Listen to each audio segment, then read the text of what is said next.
రండి ప్రార్థన చేసుకొని బైబిల్ స్టడీ ప్రారంభించుకుందాం. ప్రేమ నమ్మకం గల మా ప్రియ పరులకు తండ్రి, పరిశుద్ధమైన దేవ, అత్యున్నతమైన సింహాసనం మీద ఆసీనుడైన మా తండ్రి, సర్వాధికారియు సర్వోన్నతుడు, సర్వసృష్టికి ఆధారభూతుడైన మా ప్రభువా, మా పితరులైన అబ్రహాం, ఇస్సాకు, యాకోబుల దేవ, నేటి దినాల్లో మాకు కూడా దేవుడిగా ఉన్నందుకే మేమెంతో ధన్యులం. మీ ప్రియకుమారుడైన యేసు ప్రభు ద్వారా మాకు ఇచ్చిన శ్రేష్టమైన ఇట్టి అనుభవాన్ని బట్టి స్తోత్రాలు, వందనాలు చెల్లిస్తుంటున్నాం. రాత్రంతయు కాపాడి, దినమంతయు కాపాడి, ఈ రాత్రి బైబిల్ స్టడీకై సియోన్లో చేరుకున్న వారందరిని బట్టి ప్రార్థన చేస్తుంటున్నాం. Bible study ప్రారంభించబోతున్నాం. పాడే పాటల్లో ప్రభా మీరే మీ కృపను అనుగ్రహించండి. వాక్య పరిచర్యలో దాసుని మరుగుపరిచి రెండు పాళ్ళ ఆత్మతో కావాల్సినటువంటి మాటలు, అక్కడికల సంగతులను ఆయన వారికి బోధించను అనే మాటను జ్ఞాపకం చేసుకుంటూ, లోక 12:12 జ్ఞాపకం చేసుకుంటూ ప్రభా సాయం చేయమని, ముందున సమయాన్ని మేలుకరంగా ఉంచమని, ప్రభా 119వ కీర్తనలో దావీదు మహారాజు రాసినట్టు, దేవా నీ ధర్మశాస్త్రంలో ఆశ్చర్యకరమైన సంగతులను చూచినట్లు మా నేత్రములు తెరవమని ప్రార్థించిన రీతిగా తండ్రి, మీ బైబిల్ గ్రంథంలో, పరిశుద్ధ గ్రంథంలో ఆశ్చర్యకరమైన మర్మమైన సంగతులను మేము కూడా మీ దాసుని ద్వారా తెలుసుకోవడానికై సహాయం చేయండి. మీ దాసుని ప్రభా మీ నోటి బోరుగా వాడుకొని, తన నోట మీ మాటలు ఉంచము ప్రభా, ముందున సమయాన్ని మేలుకరంగా ఉంచమని, మీ వాక్యము మీ దాసునికి సమృద్ధిగా దయచేయమని, ముందున సమయాన్ని మేలుకరంగా ఉంచమని మా ప్రభువును రక్షకుడును తండ్రి, ఇదిగో తండ్రి ఆన్లైన్లో చూసిన బిడ్డలు కూడా ఎవరైతే వీక్షిస్తున్నారో, వింటున్నారో దేవుని మాటలు ప్రభా, వాళ్ళు కూడా ఆత్మీయమైన మేలు చేయమని జ్ఞాపకం చేసి, ఆ కుటుంబాలను కూడా జ్ఞాపకం చేసుకుంటూ తండ్రి ప్రభా, అదే మాదిరిగా మరి లైవ్లో మరి తీస్తున్న నీ దాసుడు యవనస్తుడు నోవాను బట్టి ప్రార్థన చేస్తూ, తనకు ఇచ్చినటువంటి బాధ్యత పరిచర్య తను నమ్మకంగా చేయడానికి మీరు కృపను అనుగ్రహించినందుకై వందనాలు చేస్తూ, ముందున సమయాన్ని మేలుకరంగా మీ చేతులకు అప్పగించుకుంటూ యేసు ప్రభు శ్రేష్టమైన నామంలో స్తుతించి ప్రార్థించి వేడుచున్నాము తండ్రి, ఆమేన్.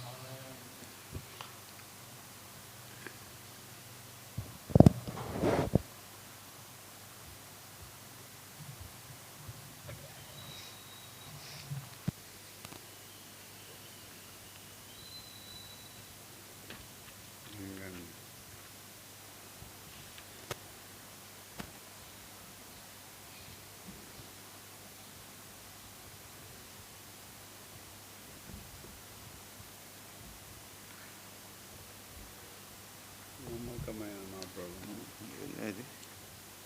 నమ్మకమైన నా ప్రభు 208 208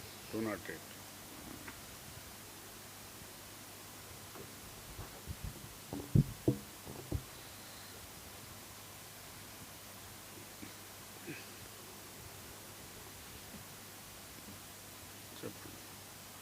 పాట సంఖ్య 208, 206, 177. నమ్మకమైన నా ప్రభు, నిన్ను నే స్తుతిద్దు.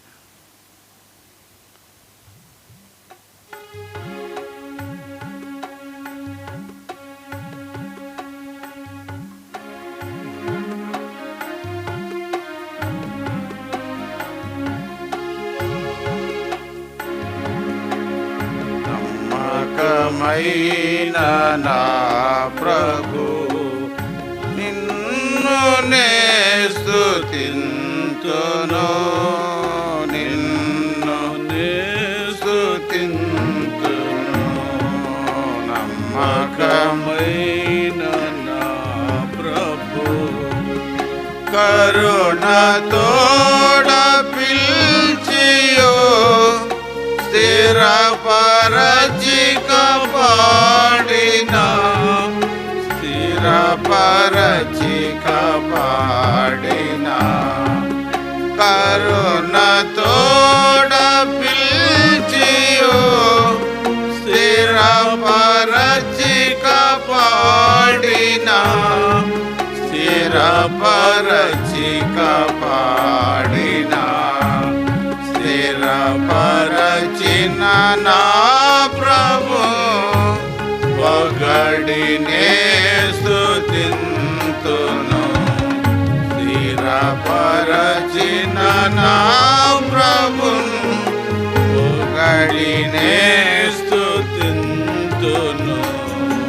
నమ్మకమైన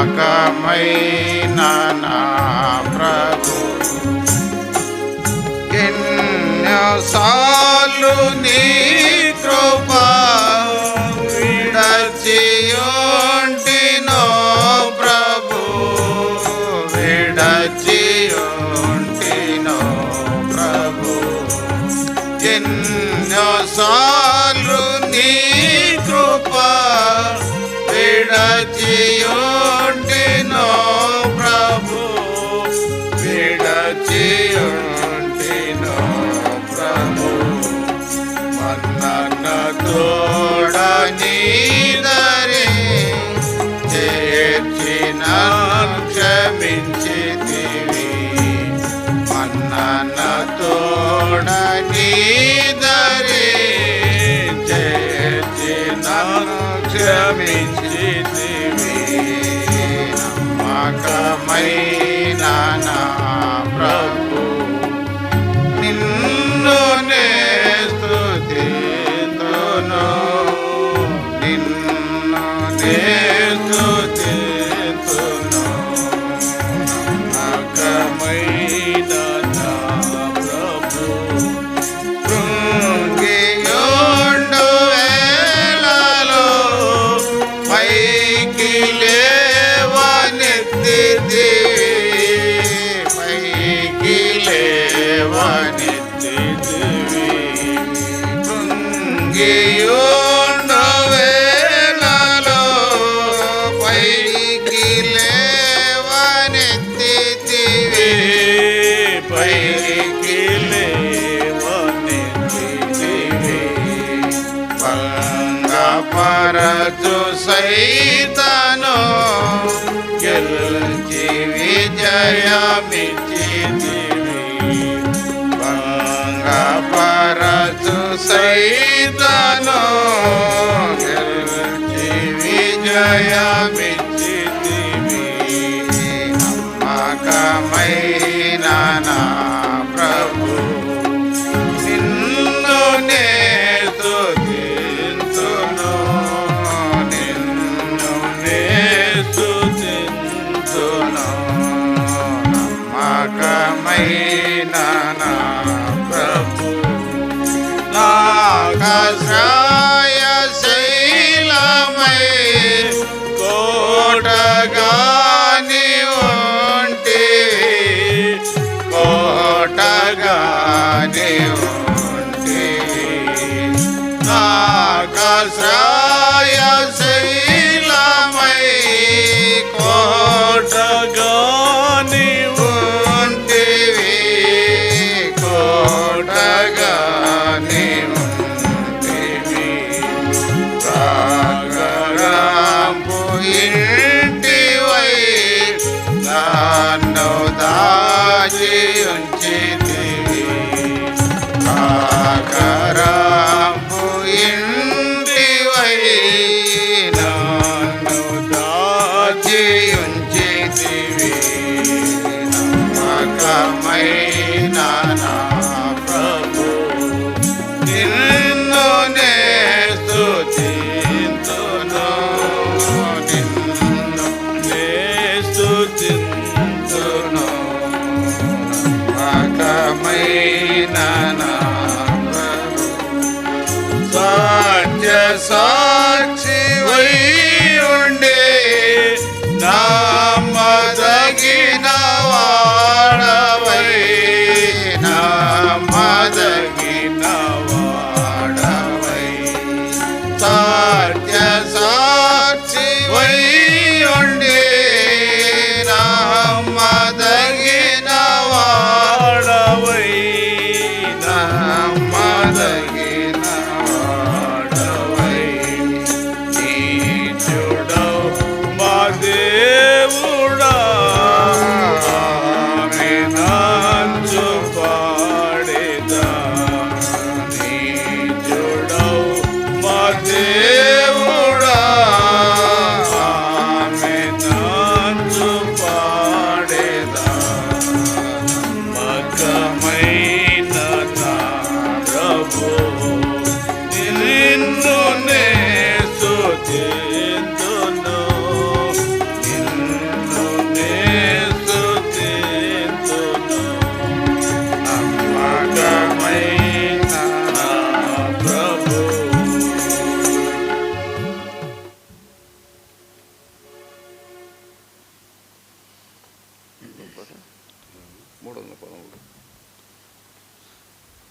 కాలము సమీపం, ప్రభు యేసు వచ్చి.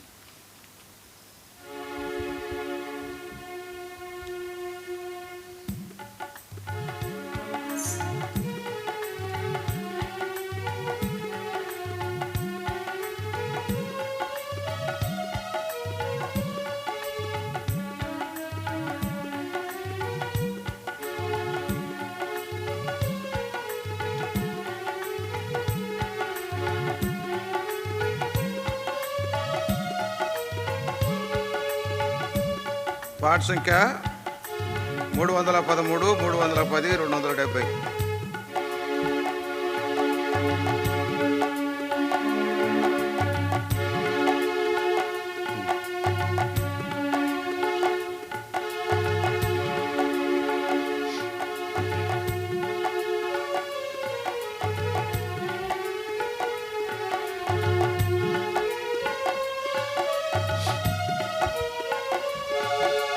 కాలము సమీపము, ప్రభు యేసు వచ్చున్, జీతము పొందును నిజ దాసుడు.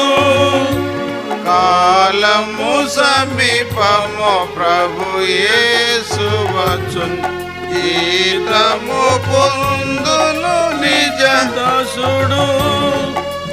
ఆనందముందెదరు, ఆనందముందెదరు, ఆనందముందెదరు, ఆనందముందెదరు. బయలు పడు ప్రతి వాని క్రియలు, కర్రగడ్డి కొయ్య కాలైనను. బయలు పడు ప్రతి వాని క్రియలు, కర్రగడ్డి కొయ్య కాలైనను. వెండి బంగారము విలువరాలైనను, అగ్నియే తెలుపున్, అగ్నియే తెలుపున్, అప్పుడే కనుగొందువు. వెండి బంగారం విలువరాలైనను, అగ్నియే తెలుపున్, అగ్నియే తెలుపున్, అప్పుడే కనుగొందువు. కాలము సమీపము, ప్రభు యేసు వచ్చున్, జీతము పొందును నిజ దాసుడు. ఆనందముందెదరు, ఆనందముందెదరు, ఆనందముందెదరు, ఆనందముందెదరు.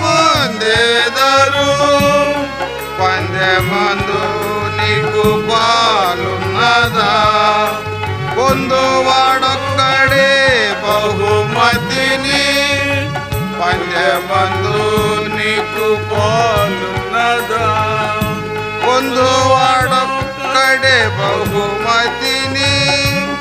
యోధుడవై మంచి బుద్ధి కలిగిన వాడబరాని, వాడబరాని కిరీటముందెదము.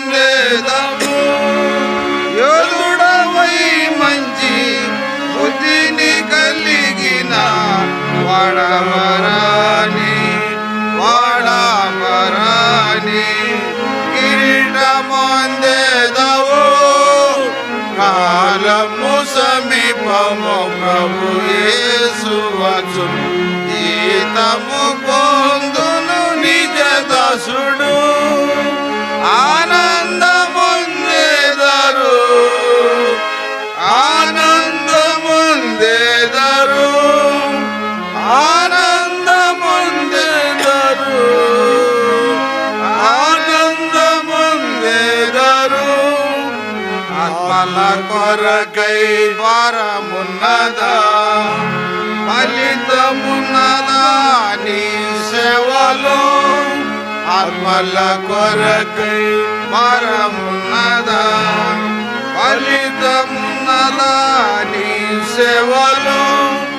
ప్రభుని రాకలో అందరి ఎదుట ఆనంద మహిమా ఆనంద మహిమా కిరీటముందేగవు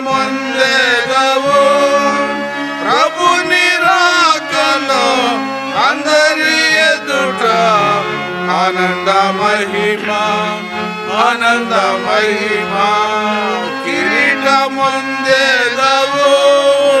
కాలము సమీపము ప్రభు యేసు వచ్చును గీతము పొందును నిజ దాసుడు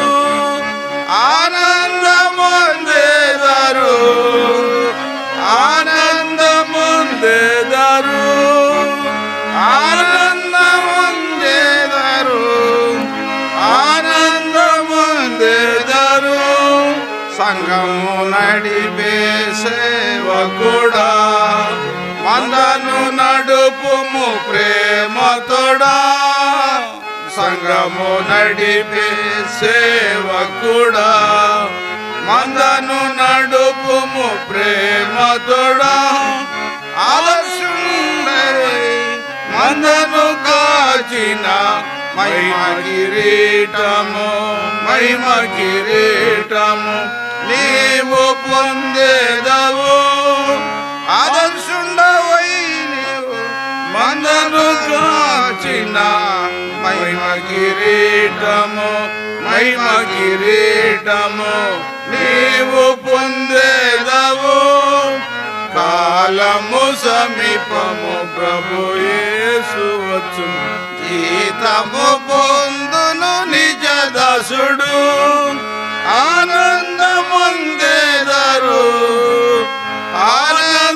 ఆనందముందేదారు ఆనందముందేదారు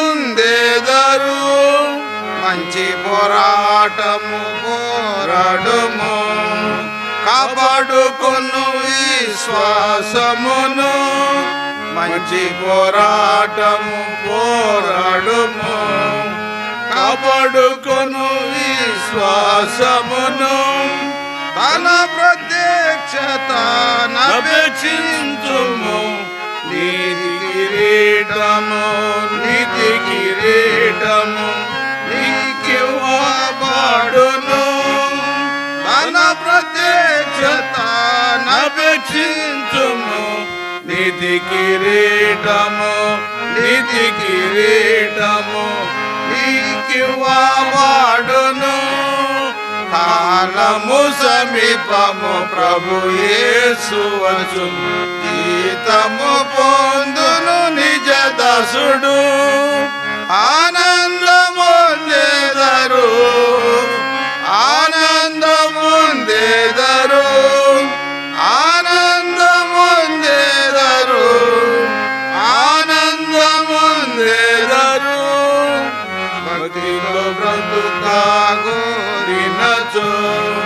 సిద్ధపడు పొంద హింసలను భక్తి తోడకాగోరినచో సిద్ధపడు పొంద హింసలను అంతము వరకు నమ్మికయుంచిన జీవ కిరీటము జీవ కిరీటము పొందెదావెరుగు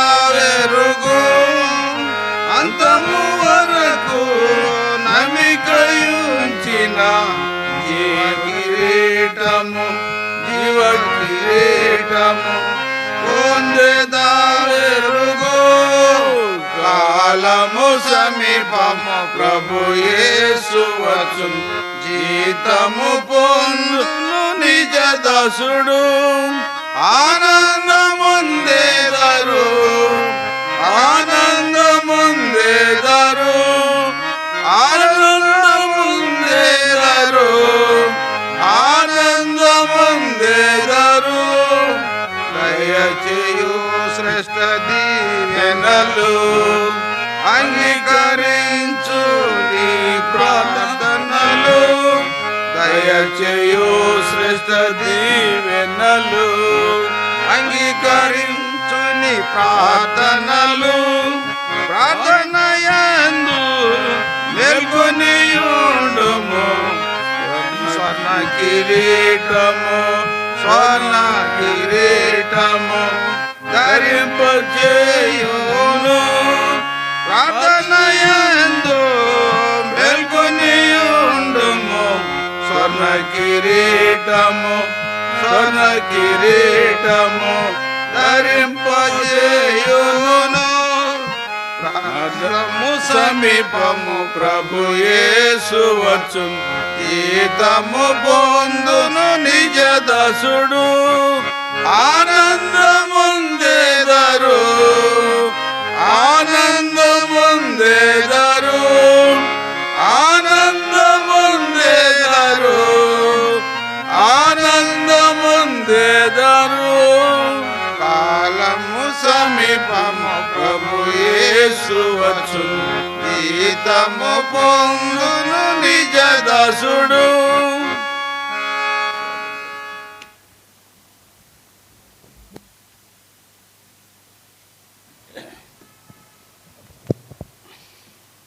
ప్రార్థన చేసుకుందాం. ప్రేమ కలిగిన మా తండ్రి, పరిశుద్ధులైన దేవ, మీ ఘనమైన శ్రేష్టమైన నామనకు మరొకసారి వందనాలు చెల్లిస్తుంటున్నాం. ఇంకా ప్రభా, కాలము సమీపమైనది తండ్రి, మీరు అక్కడ సమీపంగా ఉన్నది ప్రభా.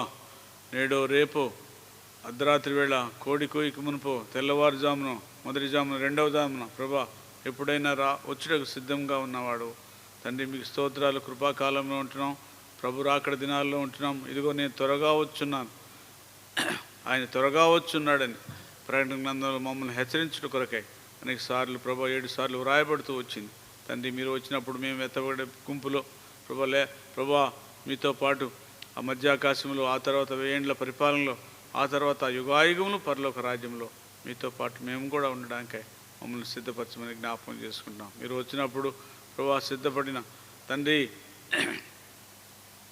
తను తాను సిద్ధపరచుకున్న పెండ్లి కుమార్తె వలె, సిద్ధపడిన కన్నికల వలె మా ప్రభా మేము సిద్ధపడి మీ కొరకై ఎదురు చూసేవారుగా ప్రభు ఉండక సాయం చేయమని అడుగుతున్నాం. దినములు చెడ్డవి, మంచి దినాల్లో అపాయకరమైన కాలంలో ఉంటున్నాం ప్రభు రాకడ దినాల్లో ఉంటున్నాం. ఇది గుర్తెరిగి ప్రభా మేము కూడా ఎంతో జాగ్రత్త కలిగి ఉండటానికి సాయం చేయమని ఈ సమయంలో నీ దాసుని మరుగుపరచండి.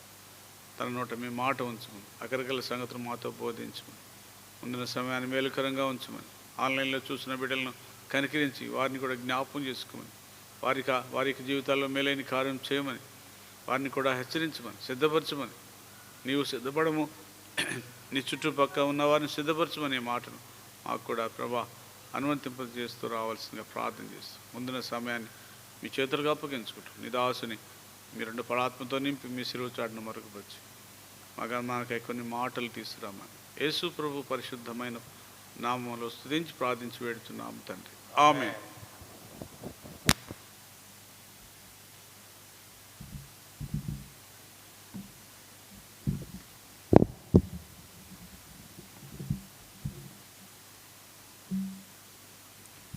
ప్రేమ కలిగిన దేవుని యొక్క విలువైన నామలో శివుని వాసులైనటువంటి దేవుని బిడ్డలకు, విశ్వాసులైనటువంటి వారికి, అలాగే ఇతర సంఘాల్లో కూడా ఈ బైబిల్ పఠనాన్ని వినుచున్నటువంటి దేవుని బిడ్డలందరికీ యేసుక్రీస్తు ప్రభు వారి యొక్క శ్రేష్టమైన నామలో వందనాలు తెలుపుకుంటూ, గత 3 మాసముల నుండి కూడా ప్రభు అయినటువంటి యేసుక్రీస్తు వారి యొక్క రాకడ ప్రత్యక్షతను గురించి, మన యొక్క మెలకువలు, తీసుకోవలసినటువంటి జాగ్రత్తలు, రక్షణ పొందినటువంటి విశ్వాసి, రక్షణ పొందినటువంటి వారు రక్షణ పొందుట అనేటటువంటి ప్రాముఖ్యమైనటువంటి భాగాలు చూస్తూ వచ్చి, మరి విశ్వాస జీవితంలో మెలకుగా ఎలాగ ఉండాలో, జాగ్రత్తగా ఎలాగ ఉండాలో, సిద్ధ మనసుతో ఎలాగ ఉండాలో,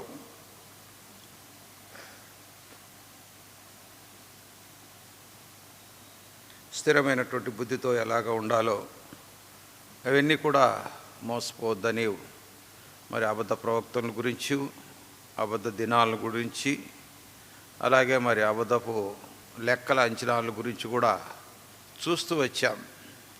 చెప్పే వ్యక్తి ఒకవేళ బలహీనుడు కావచ్చు, కానీ అయితే దేవుని యొక్క వాక్యమైనటువంటి కూడా బలమైనటువంటి వాక్యమైనటువంటిది కనుక దాన్ని విని విడిచిపెట్టవద్దు, దేవుని యొక్క వాక్యం సెలవిస్తుంది. అందువలన ప్రకటన గ్రంథంలో చెప్తూ వచ్చాడు. ఈ సంగతులను చదివి విని గ్రహించి గైకొనివాడు ధన్యుడు. అది ప్రకటన గ్రంథంలో మరికొన్ని భాగాలు ప్రభు చిత్తం మీద తర్వాత చూడగలుగుతాను. అందువల్ల తిరిగి ఈ దినం కూడా ప్రభు వారి యొక్క ఆ రాకడ అనగా ప్రత్యక్షత అందులో 2 భాగాల్లో మొదటిగా ఆయన ఎలాగ ఉంటుందో చూస్తూ వచ్చాం.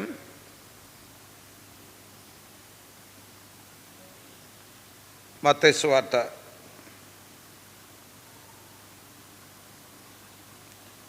24వ అధ్యాయం 27వ వచనం. మెరుపు తూర్పున పుట్టి పడమటి వరకు ఎలాగో కనపడును, అలాగే మనుష్య కుమారుని రాకడయు నుండును. పీనుగ ఎక్కడ ఉన్నదో అక్కడ గద్దలు పోగవును. అలాగే 31వ వచనం. మరియు ఆయన గొప్ప బూరతో తన దూతలను పంపును, వారు ఆకాశం యొక్క ఈ చివరి నుండి ఆ చివరి వరకు 4 దిక్కుల నుండి ఆయన ఏర్పరచుకునే వారిని పోగు చేతురు. కనుక ఈ పోగు చేయబడేటటువంటి వారు ర్యాప్చర్లో ఎత్తబడే సమయంలో మధ్యాకాశంలో ఉంటాము అనేటటువంటి భాగాన్ని గతంలో మనం కొంతవరకు చూసాం. అయితే అదే సమయంలో అలాగా ఈ సన్నివేశాలు జరిగేటటువంటి పరిస్థితులు కూడా ఈ ధర్మ విరోధి అనేటటువంటి వాడు, అపవాది అనేటటువంటి వాడు, సాతాడు తను కూడా ప్రత్యక్షపరుచుకొని భూలోకంలో కొంత తను కూడా చేయవలసినటువంటి దుర్మార్గ పనులు కూడా ఉన్నాయి. అవి కూడా దేవుని యొక్క వాక్యంలో ఇంతకుముందు మనం తెస్సలోనిక పత్రిక 2వ అధ్యాయంలో మనం చూస్తూ వచ్చాం. మరొక పర్యాయము ఈ భాగాన్ని తెస్సలోనిక రాసిన పత్రిక 2వ అధ్యాయం 1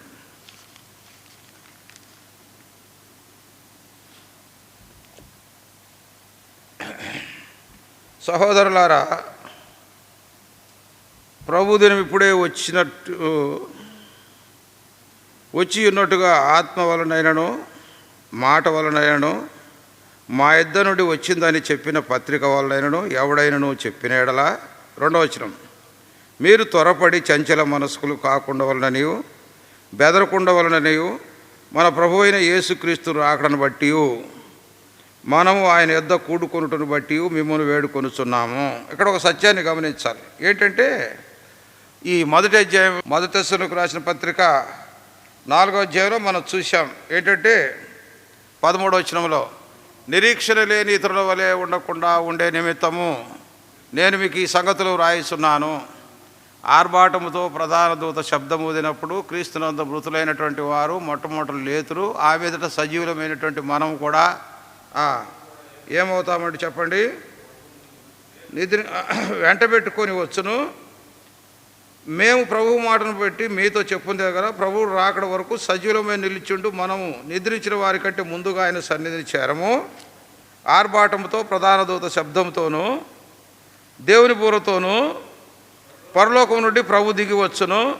క్రీస్తు నుండి మృతులైన వారు మొదలలేదురు. ఆ మీదట సజీవులమై నిలిచి ఉండు మనము వారితో కూడా ఏకముగా ప్రభువుని ఎదుర్కొనుటకు ఆకాశ మండలమునకు మేఘముల మీద. ఫుట్ నోట్స్లో ఏమన్నాడు, మేఘములు ఎందన్నాడు. కనుక కొనిపోబడదు, మనం సదాకాలము ప్రభుతో కూడా ఉందుము. ఇది మొదటి పత్రికలో రాస్తూ 2వ పత్రికలోకి వచ్చే సమయానికి ఏం చెప్పాడు, ఒకవేళ ఇదిగో దాన్ని బట్టి కొందరు దొంగ బోధకులు, కొందరు అబద్ధ ప్రవక్తలు, ఇంకేముంది ఇదిగో అయిపోయింది, ఇదిగో రాకడ, అదిగో రాకడ, ఇదిగో దేవుడు వస్తున్నాడు, అదిగో రేసు, ఇది అమ్ముకోండి, అది అమ్ముకోండి, ఇది తినండి, అది తినండి అని చెప్పేసి ఫాల్స్ ప్రొఫెట్స్ అది ఇది చెప్పి ఆత్మ ద్వారానే మాకు ప్రేరేపించబడి చెప్తున్నాము. ఇదిగో ఈరోజే వచ్చింది, ఇదిగో మాటలతో ఆత్మ వలన. దేని ద్వారా? ఆత్మ వల్ల చెప్తున్నాడు. ఎందుకంటే నేను పరలోకానికి వెళ్ళి అంతా కూడా వచ్చేసాను. నేను అక్కడంతా కూడా అంత తయారైపోతుంది, ఇంకా కిందికి దిగి వస్తాను కూడా నేను అంతా కూడా నా ఆత్మ పైకి వెళ్ళి చూసి వచ్చింది అని చెప్పిన కూడా మీరు నమ్మవద్దు. ఎందుకంటే ఏం కారణం ఏమిటంటే మీరు చంచల మనస్కులై తొందరపడతారేమో ఒకవేళ. అందువల్ల 2వ వచనంలో చెబుతూ వచ్చాడు, చంచల మనస్కులను కాకుండా వలనని బెదరకుండా వలనని మన ప్రభు అయిన యేసుక్రీస్తు రాకడను బట్టి మనము ఆయన వద్దన కూడుకొనుట బట్టి మిమ్మల్ని వేడుకొనుచున్నాను అన్నాడు. అంటే ఇక్కడ అధికారపూర్వకం కాదు. ఓ అయ్యలారా, ఓ అమ్మలారా, ఓ అక్కలారా, ఓ చెల్లెలారా, ఓ తమ్ములారా, దయచేసి నేను చెప్పేటటువంటి మాట వినండి, జాగ్రత్తగా ఆలకించండి, మీకు రిక్వెస్ట్ చేసుకుంటున్నా. దొంగ బోధకులు, అబద్ధ బోధకులు, అనేకులైనటువంటి వారు, మోసపుచ్చేటటువంటి వారు వచ్చేసి ఇదిగో ఇక్కడ, అదిగో అక్కడ అని చెప్పేసి మీరు తొందరపడవద్దు. ఎందుకు తొందరపడకూడదు? దానికి ఆయన వివరణ ఇవ్వాలి కదా. అందుకని ఏం చెబుతూ వచ్చాడు 3వ వచనంలో? మొదట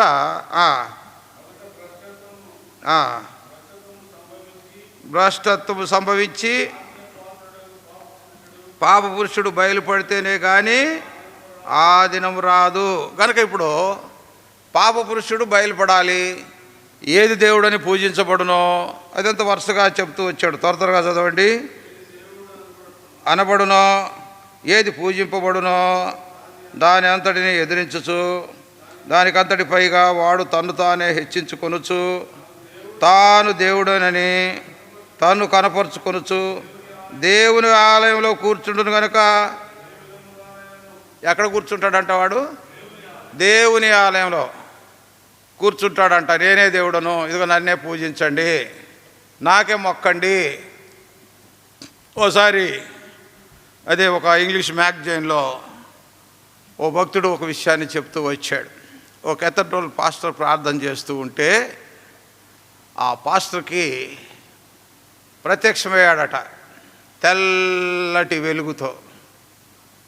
వెలుగుతో ప్రత్యక్షమయ్యా, నీ ప్రార్థన నేను విన్నాను, నీకు నీ సంఘానికి ఎటువంటి డోకా లేదు, సమస్య లేదు అని చెప్పేసి ప్రత్యక్షమైనప్పుడు ఈ పాస్టర్ చూసి నవ్వాడట. అతన్ని చూసి, నేను దైవస్వరూపం, నేను దేవుడిని నన్ను చూసి నవ్వుతా అంటే, no, you are not God అని.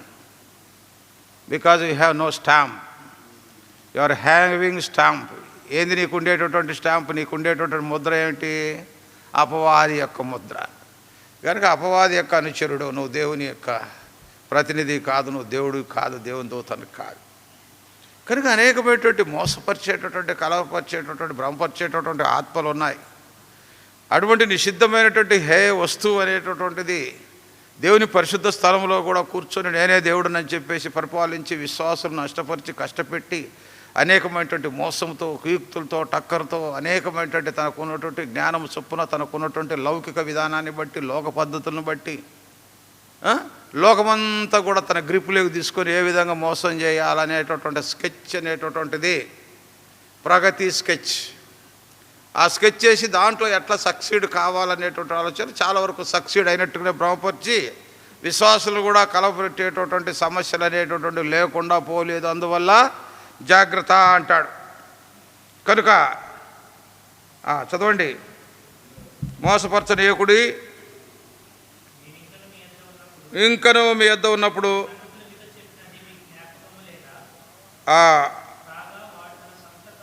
వాడు తన సొంత కాలమందు వానిని బయలుపరచబడవాలని వానిని అడ్డగించినది ఏదో అది మీరెరుగుదురు. ధర్మ విరోధ సంబంధమైన మర్మము ఇప్పటికే జాగ్రత్తగా ఆలోచన చేయాలి. ధర్మ విరోధ సంబంధమైనటువంటి మర్మం ఏం చేస్తుందంట? ఇప్పటికే ఏం చేస్తుందంట చెప్పండి. అది విషయం.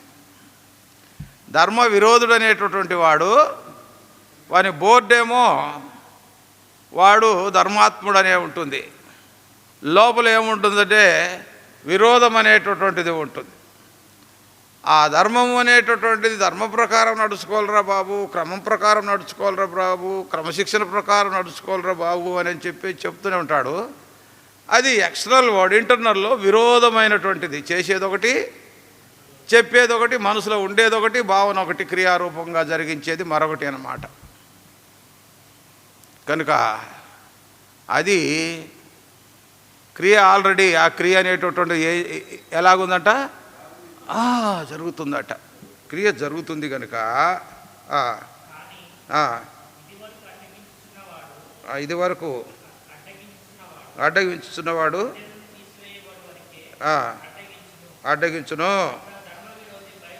బయలుపరచబడును. ప్రభు అయిన యేసు తన నోటి ఊపిరి చేత వాని సంహరించి తన ఆగమన ప్రకాశము చేత నాశనం వచ్చి మీరు ఇంటికి వెళ్ళినప్పుడు అది ఆ యొక్క 12 వచనాల వరకు కూడా చదువుకోండి. ఎందుకంటే దీని గురించి అయితే మరలా మన సబ్జెక్టులోకి కనుక ఇది ధర్మ విరోధి అనేటటువంటి వాడు, నాశనపుత్రుడు అనేటటువంటి వాడు మరి అలాగా దేవుని యొక్క ఇంటిలో ప్రవేశించి దేవుని బిడ్డలను నష్టపరిచి విశ్వాసాన్ని బొత్తిగా దెబ్బతీసేటటువంటి పరిస్థితి కనుక చంచల మనస్కులై ఉండవద్దు అంటాడు. ఎవడు కూడా మిమ్మల్ని మోసపెట్టు. ఒకసారి కూడా దీని గురించి మరలా మనం ధ్యానిస్తూ వచ్చామైనా కూడా దీన్ని జ్ఞాపకం చేస్తాం. సో దీన్ని బట్టి చూస్తే దేవుని బిడ్డలైనటువంటి వారు సిద్ధంగా ఉన్నటువంటి వారు ఆ బూర, దేవుని యొక్క బూర అనేటటువంటిది ఆర్భాటంతో ప్రధాన దూత శబ్దం వదినప్పుడు క్రీస్తునందు మృతులైనటువంటి వారు మొట్టమొదటి లేస్తారు. ఆ మీదట సజీవులు ఉన్నటువంటి మనం ఆయనతో ఉంటాం, మధ్యాకాశంలో ఎదుర్కొంటాం, మేఘల మీద కొనిపోబడదుము అని చెప్పేసి మనం చదువుకున్నాం. ఇప్పుడు మరి మేఘముల మీద కొనిపోబడిన తర్వాత మధ్యాకాశంలో, ఆకాశంలో మరి ఎక్కడో ఆయన ఏర్పాటు చేసినటువంటి స్థలంలో రక్షణ పొందినటువంటి విశ్వాసి అయినటువంటి వాడు, సిద్ధపడినటువంటి వాడు, సిద్ధపాటులో ఉన్నటువంటి వాడు, బుద్ధిగలే కన్యకల వలె సిద్ధలతో నూనె ఏర్పాటు చేసుకున్నటువంటి వాడు, తలాంతులు సంపాదించినటువంటి వాడు, వాడి యొక్క మరి మేరను బట్టి దేవుడు ఇచ్చేటటువంటి బహుమానాన్ని బట్టి మధ్యాకాశంలో ఎదుర్కొంటాడు, ప్రభుని ఎదుర్కొని. కనుక ఇప్పుడు ఆ శ్రమల కాలంలో 3.5 సంవత్సరం మొదటి శ్రమ, 3.5 సంవత్సరం మహాశ్రమ, ఈ 2 శ్రమల కాలంలో విశ్వాసి అనేటటువంటి వాడు ఈ తెసలోనిక పత్రిక 1వ అధ్యాయం 4లో చెప్పినట్లుగా మేఘమండలంలో ఆయన ఎదుర్కొన్నప్పుడు, ఆయన దగ్గర ఉన్నప్పుడు 7 సంవత్సరాలు అక్కడ ఉంటాం. ఎన్ని సంవత్సరాలు? ఆ 7 సంవత్సరాలు ఉన్నప్పుడు అప్పుడు 7 సంవత్సరాలకి ఏముంటుంది అంటే విశ్వాసికి న్యాయపీఠపు తీర్పు అనేటటువంటిది. కనుక 2 కొరింథీ 5:17 ప్రకారము ఎవడైనను క్రీస్తునందున్నడల నూతన సృష్టి, పాతవి గతించెను, సమస్తము క్రొత్తవాయను అని వాక్యంలో చెప్పాడు. కనుక అప్పుడు మన జీవితం ఏమైంది? యేసుప్రభువారిని నమ్ముకున్న తర్వాత అంతకుముందు మన వెంట సినిమాలకు వచ్చేవాళ్ళు, షికార్లకు వచ్చేవాళ్ళు, వాళ్ళందరూ కూడా మనకేమైపోయారు? దూరం అయిపోయారు. దూరం అయిపోయిన తర్వాత దేవుని బిడ్డలైనటువంటి వారు విశ్వాసంలో, సంఘంలో హస్త నిక్షేపణ చేయటం ద్వారా మరి అపోస్తుల బోధలో, సహవాసంలో, రొట్టె విరుచుట, ప్రార్థనలో, సువార్తలో, పరిచర్యలో, దేవుని బిడ్డలో, దేవుని కార్యలో అంతా కూడా నూతన జీవితము, నూతన బ్రతుకు, నూతన అధ్యాయం, నూతన శకం అనేటటువంటి ప్రారంభమైంది ప్రభుని నమ్మిన తర్వాత. అంటే ఎప్పుడో మామూలుగా గాలిపటం అనేటటువంటిది కరెంటు తీగల మీద పడితే ఆ తీగ తప్పించి గాలిపటాన్ని మళ్ళీ తీసుకుందామంటే ఆ చెయ్యి ఇటు కట్ అయిపోతే మళ్ళీ తిరిగి చెయ్యి రాదు. కనుక నూతన సృష్టి అంటే మళ్ళీ చెయ్యి, మళ్ళీ ఇంకొక చెయ్యి పుట్టుకొచ్చిందని కదా దాని యొక్క అర్థం. స్వభావం మార్చబడ్డాడు. కుంటి చెయ్యి అట్లాగే ఉంటుంది. కనుక అది మళ్ళీ ఇంకొస్తుందిలే అని అనుకోడుగా. కనుక ఇలాగ దేవుని నమ్మినటువంటి వ్యక్తులు, విశ్వాసి అయినటువంటి నీవు కానీ, నేను కానీ, మనం కానీ సిద్ధపడేటువంటి మధ్యాకాశంలో ప్రభువుతో పాటు ఉన్నప్పుడు ఏం చేస్తాడు ప్రభువు అంటే, ఈకి అనగా అదే కొరింథీయులకు రాసిన 2వ పత్రిక 5వ అధ్యాయం 10వ వచనంలో ఒక మాట వ్రాయబడింది. ఏం మాటది?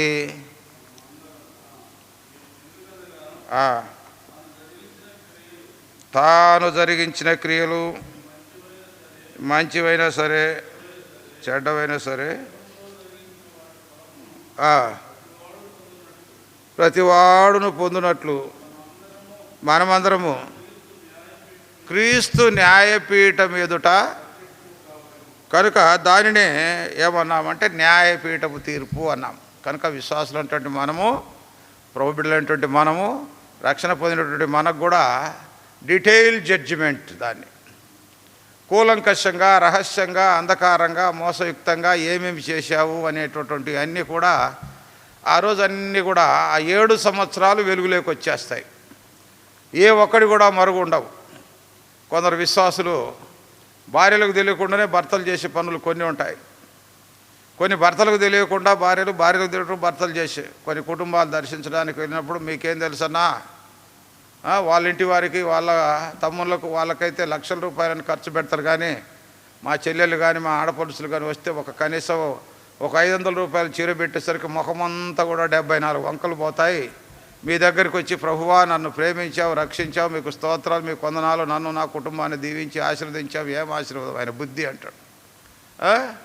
మరి ఈయన కానీ ఏం ప్రజలాడన్నా బాగున్నారు, ఏంటి మీ సంగతి ఏంటంటే, ఏం బాగులే బ్రదర్, మా కుటుంబ సంగతి సిస్టర్, అసలు నా వాళ్ళు వస్తే అసలు మనసు ఎంత 104 వంకలు పెట్టుకుంటుంది మూతి అని ఆయన చెప్తాడు. 74 వంకలు ఈయన పెట్టుకుంటే 104 వంకలు ఆమె పెట్టుకుంటుందంట. కనుక ఇవన్నీ ఉంటాయి, సులువుగా చిక్కు పెట్టేటటువంటి పాపాలు సమస్యలు అవన్నీ కూడా ఉంటాయి. కనుక అవన్నీ కూడా ఒక్కొక్కటి కూడా డీటెయిల్ స్టడీగా ఉంటుంది. డీటెయిల్గా అంతా కూడా స్టడీ అనేటటువంటిది, ఎవరు ఏం చేశారనేటు దాన్ని న్యాయపీఠపు తీర్పు అన్నారు. కనుక ఈ తీర్పు విషయంలో భయంకరంగా అసలు పేతురు భక్తుడు విశ్వాసులను గురించే, దేవుని బిడ్డల గురించే ఒక భయంకరమైనటువంటి కలవరమైనటువంటి మాట చెప్తూ వచ్చాడు. ఆయన ఆ రోజుల్లోనే పేతురు మొదటి పత్రిక 4వ అధ్యాయం 17వ వచనంలో ఒక మాట రాయబడింది. ఏంటది? మొదటి పేతురు పత్రిక 4వ అధ్యాయం 17వ వచనం.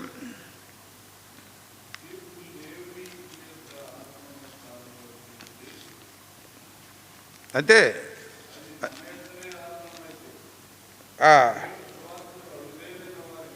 తీర్పు దేవుని ఇంటి వద్ద ఆరంభమగు కాలం వచ్చి ఉన్నది, అది మన యొద్దనే ఆరంభమైతే దేవుని సువార్తకు అవిధేయులైన వారి గతి ఏమోను. మరి మన సంగతే ఈ తీర్పు చూసి ఇంత భయంకరంగా ఉంటే లోకస్తుల సంగతి ఇంకెంత బాధగా ఉంటుంది.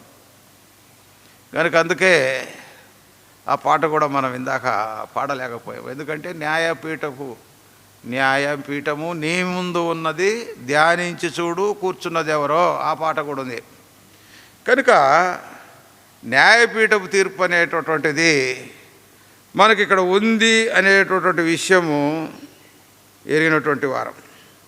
కనుక ఈ న్యాయపీఠపు తీర్పుకు ప్రభు అయినటువంటి యేసుక్రీస్తు వారు మత్తయి సువార్త 16వ అధ్యాయం 27వ వచనం ప్రకారం ఆయన ఏం చేస్తారంటే, తండ్రి యొక్క మహిమను కలిగి వస్తాడు ప్రభు అయినటువంటి యేసుక్రీస్తు వారు. చదవండి ఆ భాగము. మనుష్య కుమారుడు తన తండ్రి మహిమ గలవాడై, మనుష్య కుమారుడు తన తండ్రి మహిమ కలిగిన వాడై తన దూతలతో కూడా రాబోతున్నాడు. ఓకే, ఇప్పుడు ఆయన ప్రభు అయినటువంటి యేసుక్రీస్తు వారు గతంలో చెప్పాం, మొదట ఏదో శిశువు పొత్తిగుడ్డలు, తర్వాత రెండో రాకడలో ఆయన రక్తవర్ణ వస్త్రము, తర్వాత అనేక కిరీటములు, తర్వాత వచ్చేసి పరిశుద్ధ నామము, మరి అలాగే పరలోక సైన్య సమూహము, తర్వాత వచ్చేసి ఇవన్నీ కూడా గతంలో మనం చూస్తూ వచ్చాం. అంటే వీటన్నిటి కూడా ఒక్క మాటలో చెప్పాలంటే మహిమతో. ఏ మహిమతో? తండ్రి అయినటువంటి దేవుని యొక్క మహిమతో. ఒకసారి మనం అర్థం చేసుకోవాలి. మోషే అడిగాడు, ఏమని అడిగాడు? దేవా నేను చూస్తానంటే మోషే నన్ను చూసి ఏ మనుషుడు కూడా బ్రతకలేడు.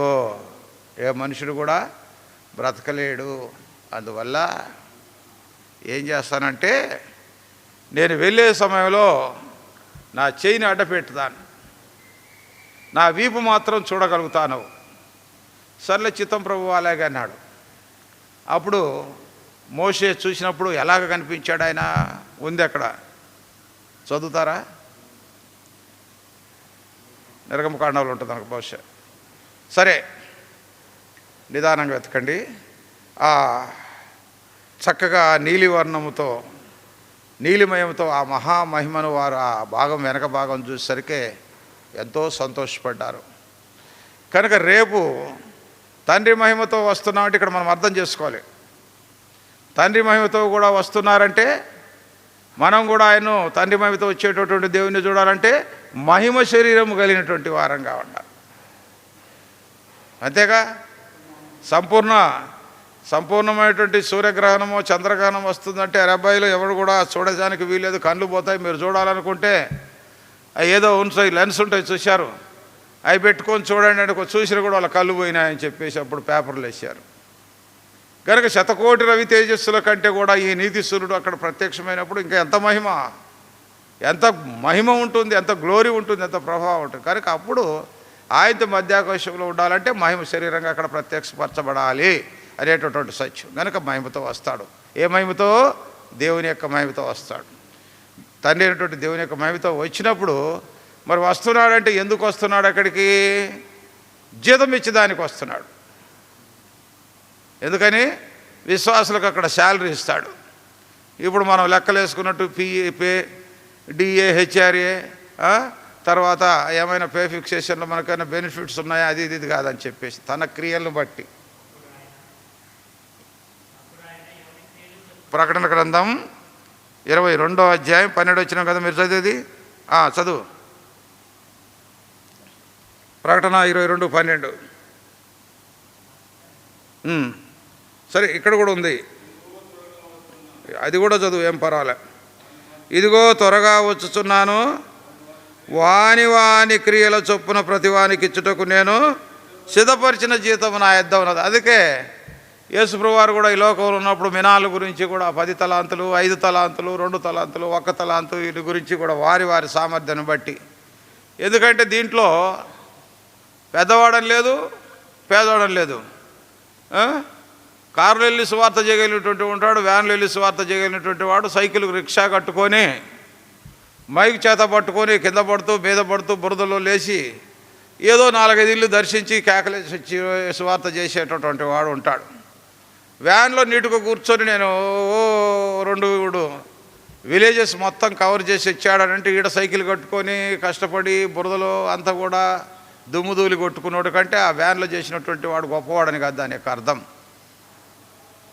కనుక ఎవరి సామర్థ్యం కొద్దీ వారికి జీతం ఇస్తాడు.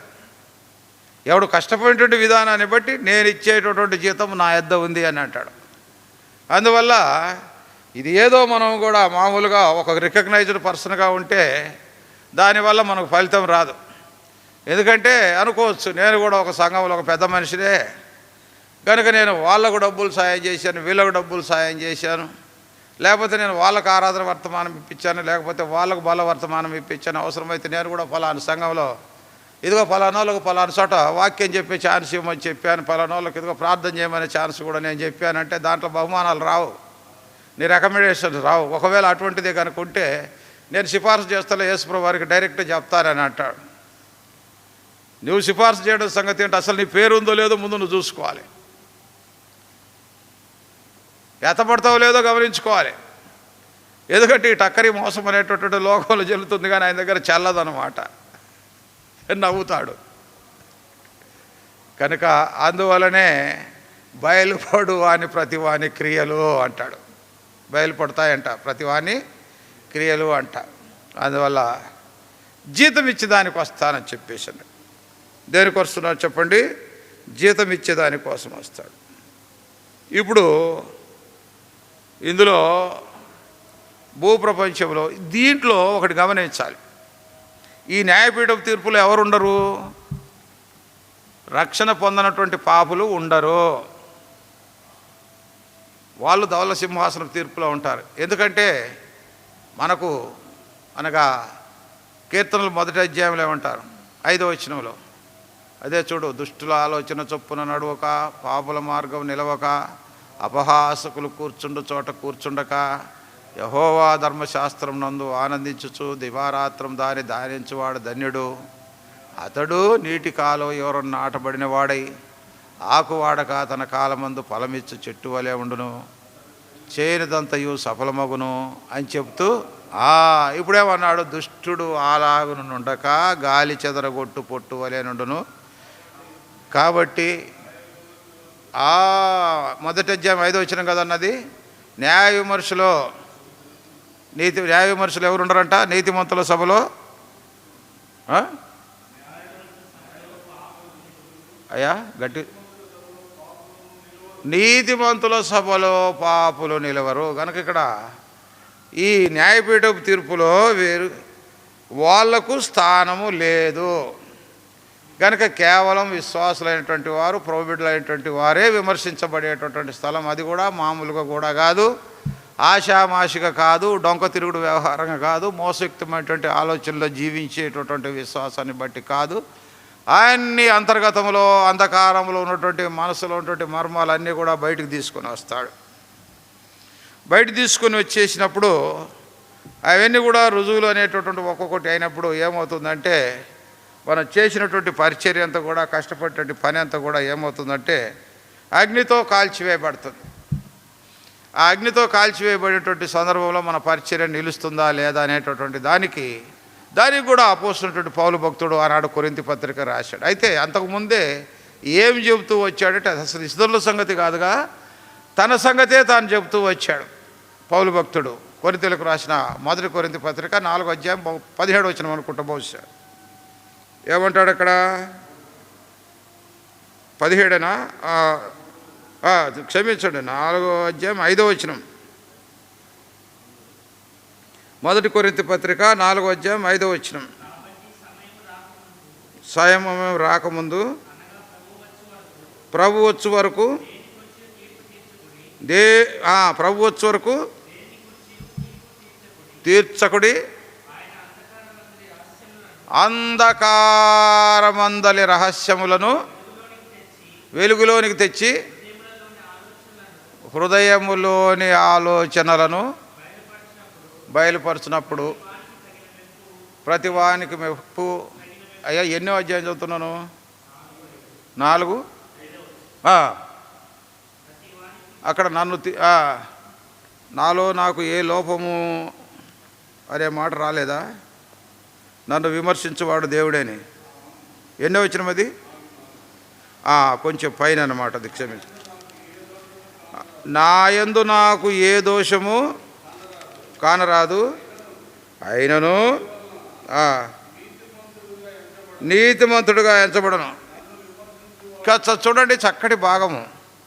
ఇంత గొప్ప 14 పత్రికలు రాసినటువంటి అపోస్తలుడైన పౌలు మరి ప్రభు అయిన యేసుక్రీస్తు తర్వాత అందరికంటే గొప్ప సేవ చేసినటువంటి వాడు, 3 రాత్రింబవళ్ళు సముద్రంలో ఉన్నటువంటి వాడు, స్వజనుల చేత జైళ్ళ చేత తర్వాత అనేకుల చేత విమర్శలు పొంది కొట్టించుకొని తిట్టించుకొని ఎంతో ప్రభు కోసం ఇంత కష్టపడి సేవ చేసినటువంటి ఈయన ఏమంటాడంటే, నా యందు నాకు ఏ దోషం కూడా కానరాదు, అయినను ఇందువల్ల నీతిమంతుడుగా ఎంచబడను, నన్ను విమర్శించువాడు ప్రభువే అంటాడు.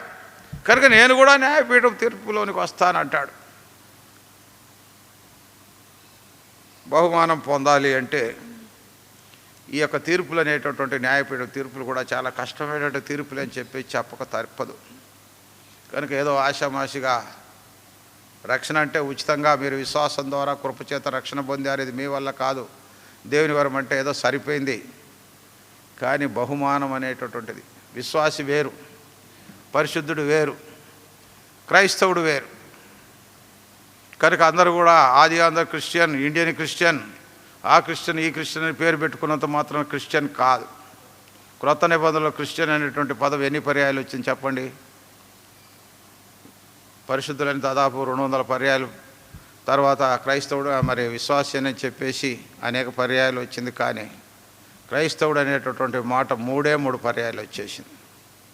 అది కనుక మీరు కరెక్ట్గా రెఫరెన్స్ బైబిలు నిఘంటువులు తిప్పకుండా మీరు కరెక్ట్గా ఆ 3 సార్లు ఎక్కడ ఉన్నాయో మీరు కనుక ఈ లైవ్ పెట్టి ఆయనకి మీరు కనుక 3 సార్లు ఎవరు ముందు కనుక మీరు చెప్పగలిగితే ప్రభువును బట్టి వారిని లైవ్ అయిన నెంబర్ వాళ్ళకి తెలిసే ఉంటుందిలే. 3 పర్యాయాలు ఉన్నాయి. కనుక అందువల్ల చాలా కష్టమైనటువంటి విషయం. క్రైస్తవుడు అంటే ప్రభు కోసం జీవించేటటువంటి జీవన విధానం అనేటటువంటి చాలా కష్టతరమైనటువంటిది. ఎటువంటి అనుభవం మొట్టమొదటిగా చూద్దాం. చూడండి, నంబర్ 1 అగ్ని లాంటి పరిశోధన కలిగినటువంటి విశ్వాసి. 1 పేతురు పత్రిక 1వ అధ్యాయం 7వ వచనం చదువు. 1 పేతురు పత్రిక 1వ అధ్యాయం 7వ వచనం.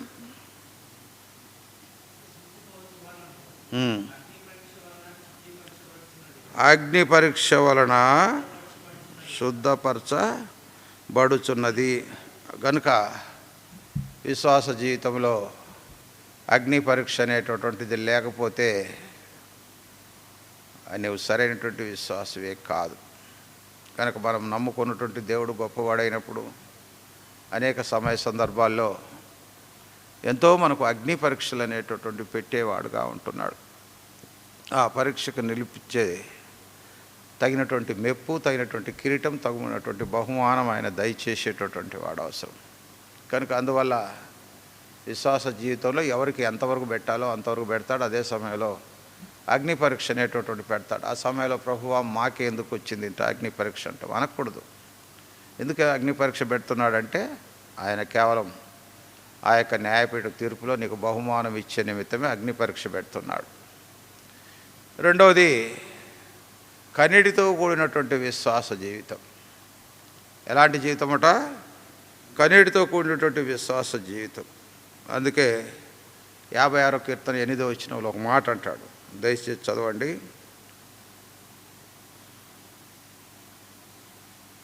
56వ కీర్తన 8వ వచనం.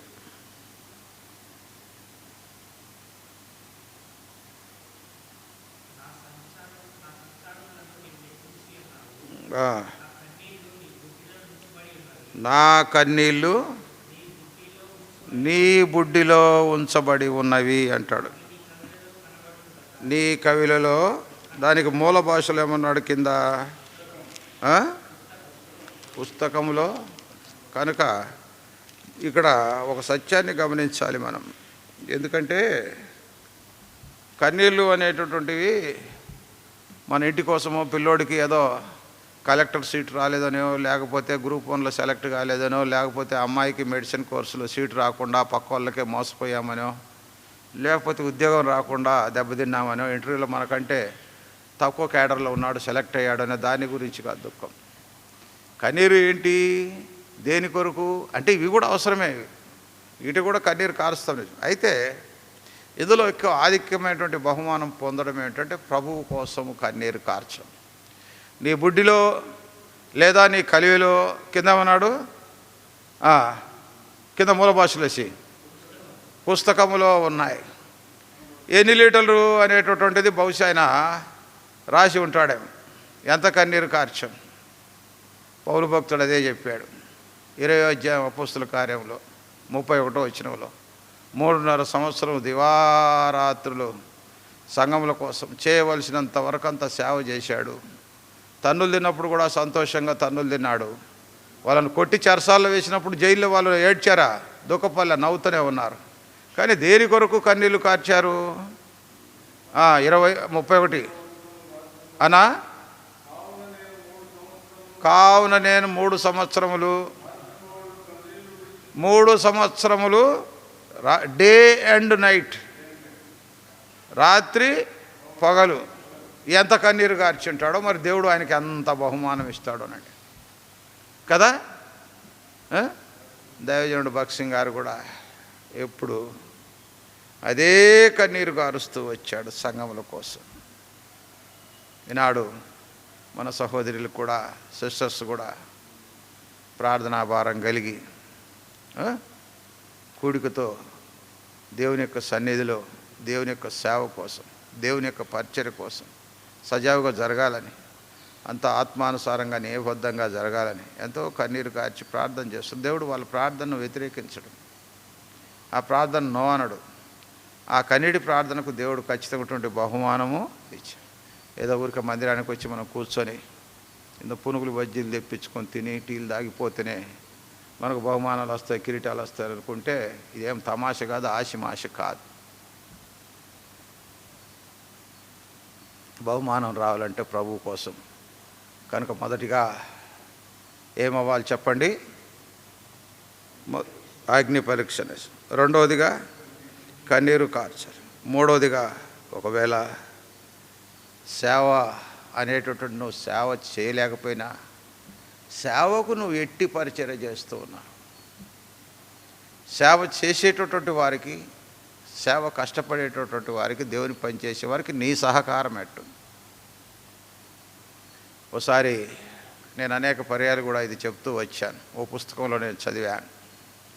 ఒక ధనవంతుడైనటువంటి విశ్వాసి తన యొక్క కుమారుడు పెద్ద రాజరికం చేయబడేటటువంటి ఏకైక కుమారుడికి మరి వివాహం చేయాలని నమ్మకమైనటువంటి విశ్వాసులు ఎవరున్నారో చక్కగా ఉండేటటువంటి వారి కోసం అన్వేషిస్తే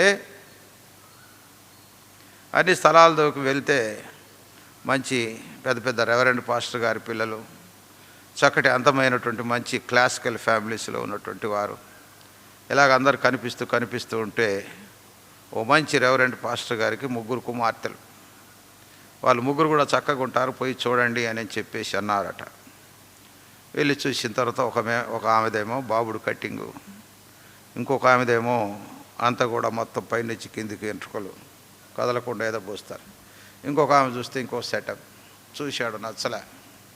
వెలుపటే అలంకారం ఉంది కానీ లోపల హృదయాలంకారము, హృదయ పరిశుద్ధత అనేటటువంటిది లేదు.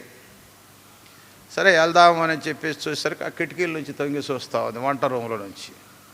ఒక అమ్మాయి నల్లగా బట్టలన్నీ కూడా గోనె బట్టల్లాగా మసి బట్టల్లాగా తయారైపోయి, చూడ్డానికేమో అంతా కూడా చింపిరి జుట్టు. ఎందుకంటే పని చేయించుకుంటూ వచ్చారు కానీ, ఏడిపిస్తూ వచ్చారు కానీ ఆదరించినటువంటి పాపాన వాళ్ళు బోల. ఆ విధంగా ఉంటూ వచ్చేసింది. ఆ తర్వాత వాడు తిరిగి చూసి ఆ అమ్మాయి ఎవరన్నారు, ఇంట్లో వంట పని చేసే అమ్మాయి అని కిందికి మీదకి ఎగాదిగా చూసి, వచ్చే సంవత్సరం ఇదే సంవత్సరం, వచ్చే ఇదే నెల, ఇదే మాసము, ఇదే గంట, ఇదే గడియకు వచ్చేస్తాం, తయారు వస్తాం, అమ్మాయిని సిద్ధపడి ఉండమని చెప్పేసి వారు వెళ్ళిపోయిన తర్వాత వీళ్ళు నవ్వేసుకున్నారు ఎగతాళిగా, ఏంటి అని చెప్పేసి అపహాస్యంగా. ఏంటి అమ్మాయిలో ఉన్నటువంటి సౌందర్యం అంటే, పాస్టర్ గారు ఎక్కడెక్కడికో వెళ్ళి సేవ చేసి వచ్చి అలసిపోయి వస్తాడు.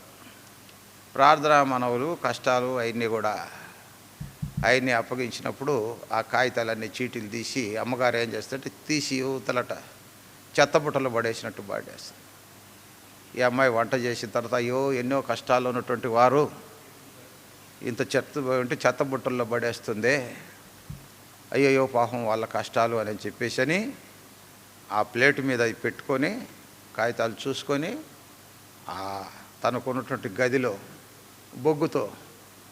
బొగ్గు ముక్కతో పెన్సిల్ ముక్క కానీ బొగ్గు ముక్కతో కానీ వాళ్ళందరి పేర్లని గోడ మీద రాసి పడుకునే టైంలో వచ్చిరానటువంటి ప్రార్థనతో కన్నీరు కార్చి, ప్రభువా ఆమె ఎంత అనారోగ్య పరిస్థితి ఉంది, ఈయన ఎంత బాగలేడు, ప్రభువా తండ్రి మనవులను ఇచ్చాడని చెప్పేసి ఆయన్ని ప్రార్థన చేసి కన్నీరు కార్చి అలాగే మోకరించి పడుకొని నిద్రపోయి ఉదయాన్నే మళ్ళీ 4ంటికి లేచి వంట పనులు చేస్తాడు. పరిశుద్ధాత్ముడు అంతా కూడా చూపించాడు తేట తెల్లగా, తన హృదయంలో ఉన్నటువంటి ప్రార్థనా భారం చూపించాడు, వీళ్ళ దగ్గర ఉన్నటువంటి పాపభారం అంతా చూపించాడు. కనుక వీళ్ళు నవ్వుకున్నారు, అపహాస్యం చేశారు. మమ్మల్నే సెలెక్ట్ చేసుకోలేదు, ఆ అమ్మాయిని సెలెక్ట్. సమయం సమీపించింది, రానే వచ్చాడు. ఏది అమ్మాయిని రెడీగా ఉండమని చెప్పాము, ఉందా?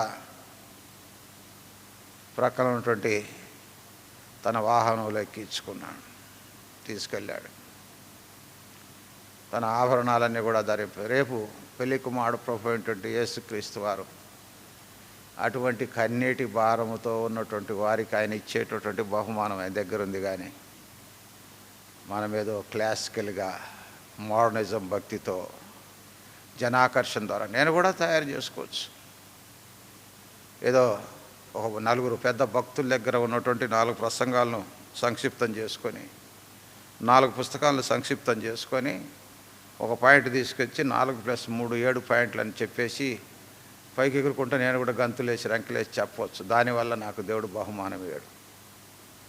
కనుక మన విశ్వాస జీవిత వేదంగా అటువంటి కన్నీటి కనుక అగ్ని పరీక్ష, రెండవది కన్నీటితో కూడినటువంటి భారము, మూడవదిగా మనం చూస్తాం. చూడండి దేవుని యొక్క వాక్యంలో మరి 2వ తిమోతిలకు రాసిన పత్రిక, క్షమించండి,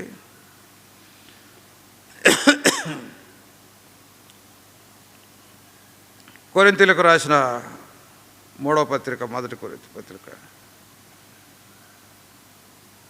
3వ కొరింథీ రాసిన మొదటి పత్రిక 3వ అధ్యాయం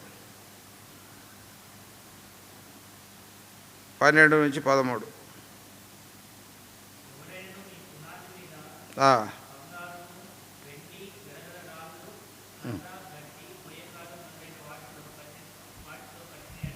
కనుక ఇక్కడ ఇది అనేక పర్యాలు కూడా మనం చెప్పాం. చూసాం.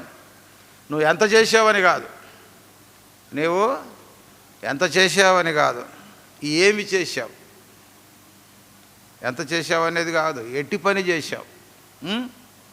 ఉదాహరణకు చూడండి, పెరుగు బానెడు పెరుగు అయినా సరే దాదాపుగా 2-3 లీటర్లు, పెద్ద 20 లీటర్లు 30 లీటర్లు తెచ్చినా అదంతా కూడా చిలికితే వెన్న ఇంతే వచ్చేస్తుంది. కనుక ఎట్టి పని చేశావు అనే దానికి ఉదాహరణగా అక్కడ 6 వస్తువులను చూపించాడు.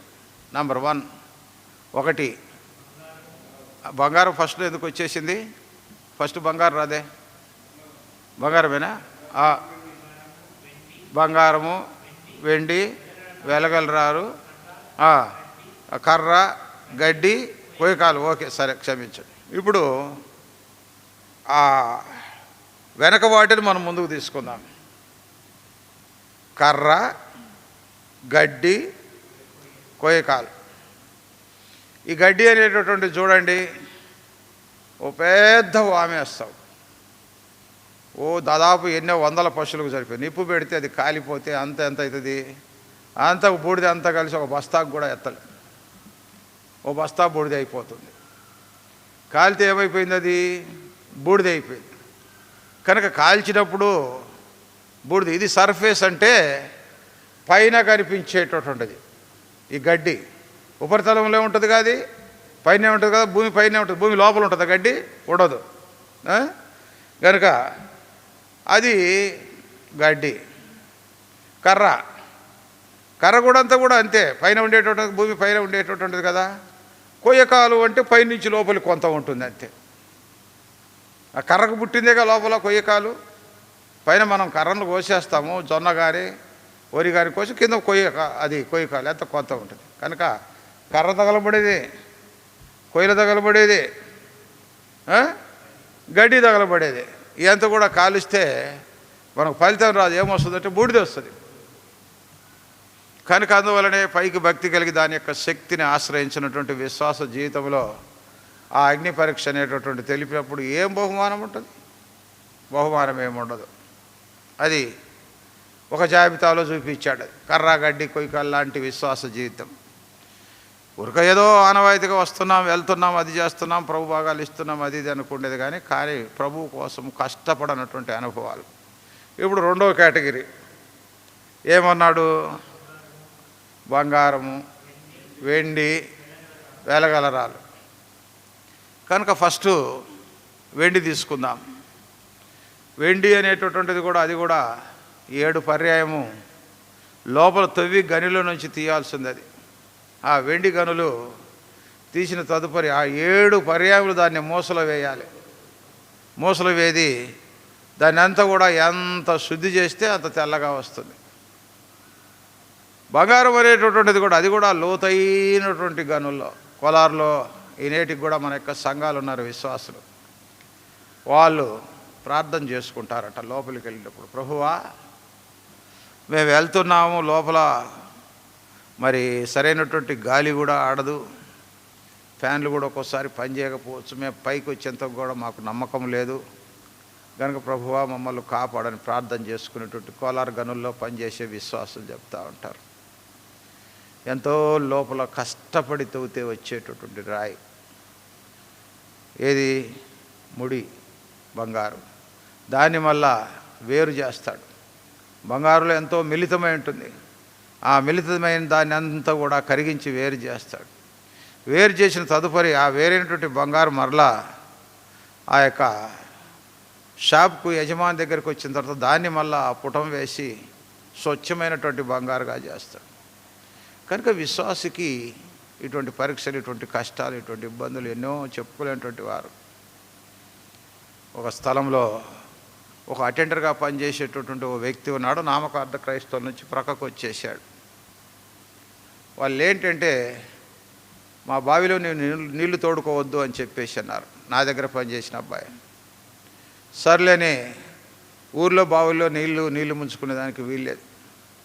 బొంగలు తీసుకొని ఎవరైతే వాళ్ళు బావి దగ్గరికి వచ్చారో వాళ్ళ దగ్గర కూర్చునయ్యా కాస్త మంచినీళ్ళు పోయండి అయ్యా అని పోయించుకునేటటువంటి వాడు. మంచినీళ్ళు పోసేవారు. తెచ్చుకొని భార్య పిల్లలు తాగేవారు. మరి నా దగ్గర పనిచేసే సమయంలోనే భార్యకి కంటి గుడ్డు మీద క్యాన్సర్ వచ్చేసింది. అయ్యా గుడ్డును తొలగించకపోతే ఇది చాలా ప్రమాదం అని చెప్పేసి డాక్టర్ చెప్పి ఆ కంటి గుడ్డును తీసేసి ఒక కన్ను లొట్ట గాజు కన్ను పెట్టించాడు. పిల్లలు జబ్బు పడ్డారు. ఇటువంటి కష్టాల్లో శ్రమల్లో ప్రభు కోసము అనేకులు అన్నారు, మా సంఘంతో కలిసి ఉంటే వాడికి ఇన్ని ఇబ్బందులు రావు కదా, చక్కగా నీళ్లు తాగేవాడు, చక్కగా మేము సంఘం తరఫున దామాషలు రుసుములు పోగు చేసి హాస్పిటల్లో చూపించేవాళ్ళం,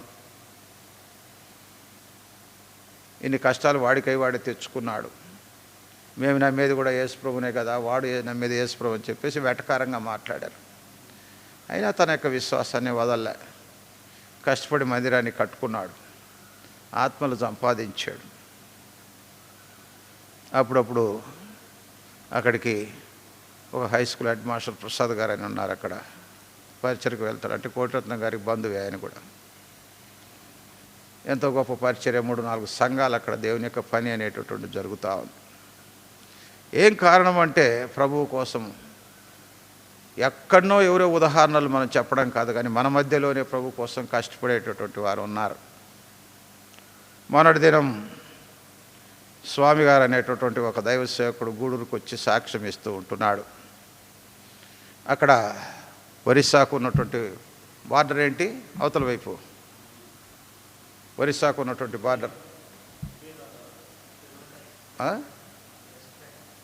ఒరిస్సా బార్డర్లో మన ఆంధ్రాకు ఒరిస్సాకు సరే ఇంకా ఛత్తీస్గఢ్ అవి ఉన్నాయి.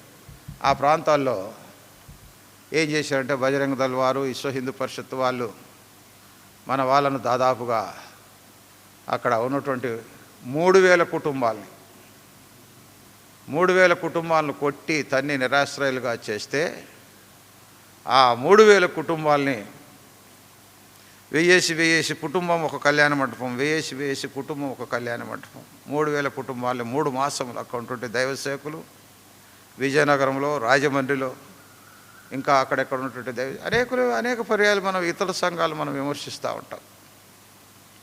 3 నెలల పాటు వాళ్ళను పోషించి వాళ్ళకు ఆశ్రయం ఇచ్చి వాళ్ళ దెబ్బలు వాళ్ళ గాయాలన్నీ కూడా కట్టి ఎంతో సహాయం చేసిన తర్వాత, అయ్యా ఇక్కడ మా కలెక్టర్ గారితో చెప్పి ఏదైనా మీకు పనులు చూపిస్తూ ఉండంటే, లేదు మేము అక్కడే వెళ్ళి ప్రభువు కోసం సాక్ష్యంగా జీవించాలి అని చెప్పేసి ప్రార్థన జీవించుకొని వెళ్ళారు. అందుకే రానయ్యున్న దినాలు మనకు ఎంతో కష్టం ప్రియులారా. మనకు జయము కలుగుటకు వినయముతో పోరాడదాము.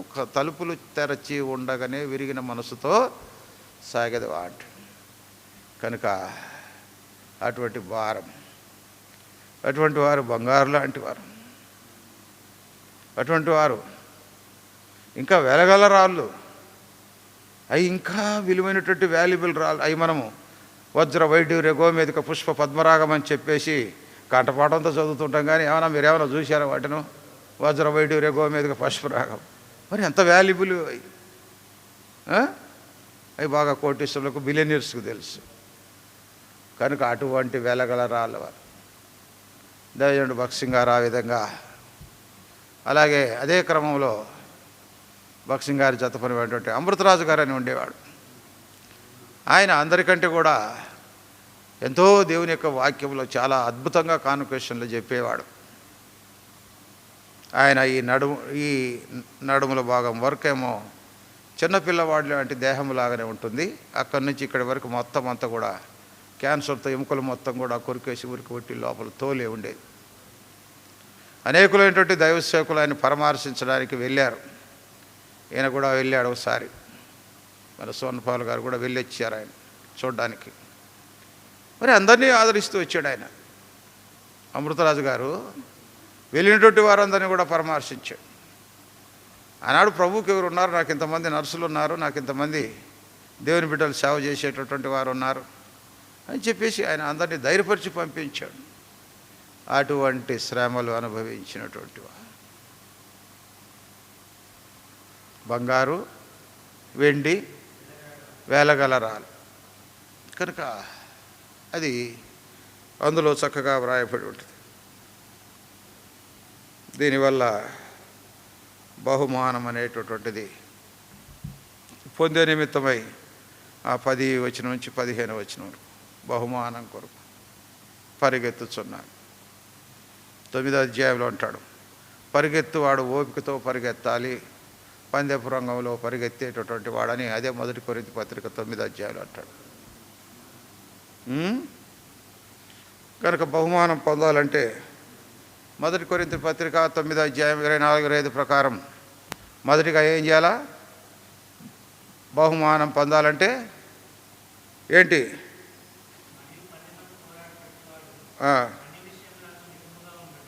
కనుక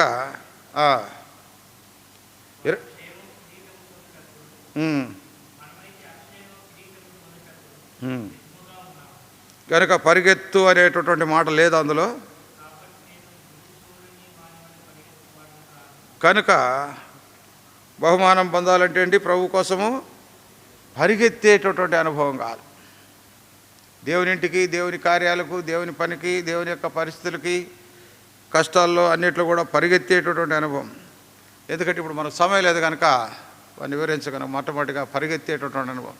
రెండవదిగా యోధుడుగా లేదా జట్టివాడిగా ఉండేటటువంటి అనుభవం అవసరం అంటాడు పౌలు భక్తుడు తిమోతిలకు రాసిన పత్రిక 2 తిమోతి 2:5 ఏమంటాడు? కనుక సైనికుడు లేదా జట్టి అయినటువంటి వాడు. ఇప్పుడు కబడ్డీని ఏమంటారంటే జట్టు అంటారు, మీ జట్టు మా జట్టు అంటారు. కనుక జట్టి అయినటువంటి వాడు, సైనికుడు అయినటువంటి వాడు, క్రీస్తు యేసునందు మనం ఏమంటే ఆయన రాను వారమే. కనుక జట్టి సైనికుడు అనేటటువంటి వాడు. ఇప్పుడు ఉదాహరణకి నిన్న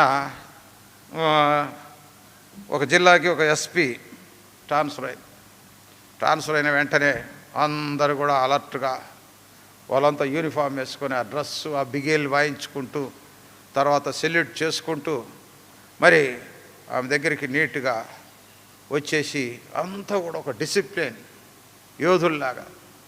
కనుక మనకు మిలిటరీలో యోధులు ఉన్నారు, దేశం కోసం ప్రాణాన్ని అర్పించి దారపోసి. కనుక క్రీస్తు యేసు యొక్క జట్టివారమై ఉంటున్నాం, సైనికులమై ఉంటున్నాం.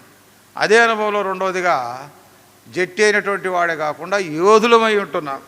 4వ అధ్యాయంలో చెబుతాడు. అదే 2 తిమోతి 4వ అధ్యాయం 7-8 వచనంలో యోధుడైనటువంటి వాడు ఎటువంటి వాడంట? 2 తిమోతి 4:7-8 తిమోతిలకు రాసిన పత్రిక. పోరాడితిని, కాపాడుకుంటుని, ఈక మీదట నా కొరకు. కనుక యోధుడైనటువంటి వాడు ఎటువంటి వాడు అయ్యా అంటే పోరాడేటటువంటి వాడు. పౌలు భక్తుడు అదే చెప్తూ వచ్చాడు. అపోస్తులైనటువంటి పౌలు భక్తుడు మరి ఈయనకి తిమోతికి చెప్పేటటువంటి సమయంలో 5వ వచనం నుంచే నీవు అన్ని విషయంలో మితముగా ఉండము, శ్రమపడము, సువార్థకుని పనిచేయము, నీ పరిచర్య సంపూర్ణంగా జరిగించము. కనుక ఆ విధంగా మంచి పోరాడి తిని అంటాడు. కనుక కిరీటం కావాలంటే యోధుడుగా పోరాటం జట్టిలో ఉండాలి. యోధుడుగా పోరాటం అనేటటువంటిది పోరాడాలి. కనుక అటువంటి పోరాటం ఉండాలి. తర్వాత కిరీటం రావాలంటే ఇంకా ఏం చేయాలి? 4వ అనుభవం ఏంటంటే యాకోబు పత్రిక 1వ అధ్యాయం 12వ వచనం ప్రకారం శోధనను కూడా సహించాలి. యాకోబు పత్రికలు అంటాడు 1వ అధ్యాయం 12వ వచనంలో, శోధన సహించువాడు ధన్యుడు, అతడు శోధనకు నిలిచిన వాడైతే ప్రభు తన్ను ప్రేమించిన వారికి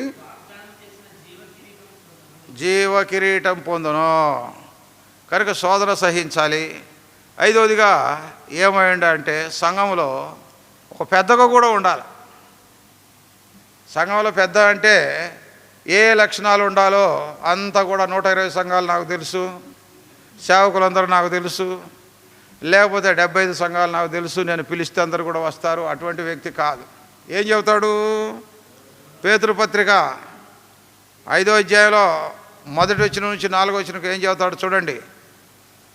కనుక అవసరమైతే నేను ఇతరులకు రికమెండేషన్ కూడా చేస్తాను. ఒకవేళ దేవుడే కనుక అనుమతిస్తే పరలోకానికి నేను ఒక లెటర్ రాసి పంపిస్తాను అనేటటువంటి పెద్ద మనుషులు కూడా ఉన్నారు. అయితే ఇక్కడ ఏం చెప్తుంది వాక్యం? పేతురుపత్రిక 5వ అధ్యాయం మొదటి వచనం నుంచి 4వ వచనం వరకు ఏం చదువుతాడు?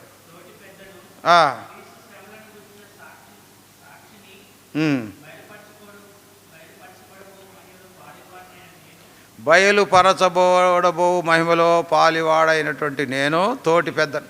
కనుక తోటి పెద్దకు ఏమున్నాయంటే అక్కడ అన్ని వరుసగా ఒక సీక్వెన్స్ ప్రకారం చెబుతూ వచ్చాడు. ఏదో మురుక మనం పెద్దరికం నిన్ను నువ్వు నన్ను నేనే హెచ్చించుకొని ఆ రాజు ఒకడు ఉన్నాడు, చూసావు? ఎవడైనా?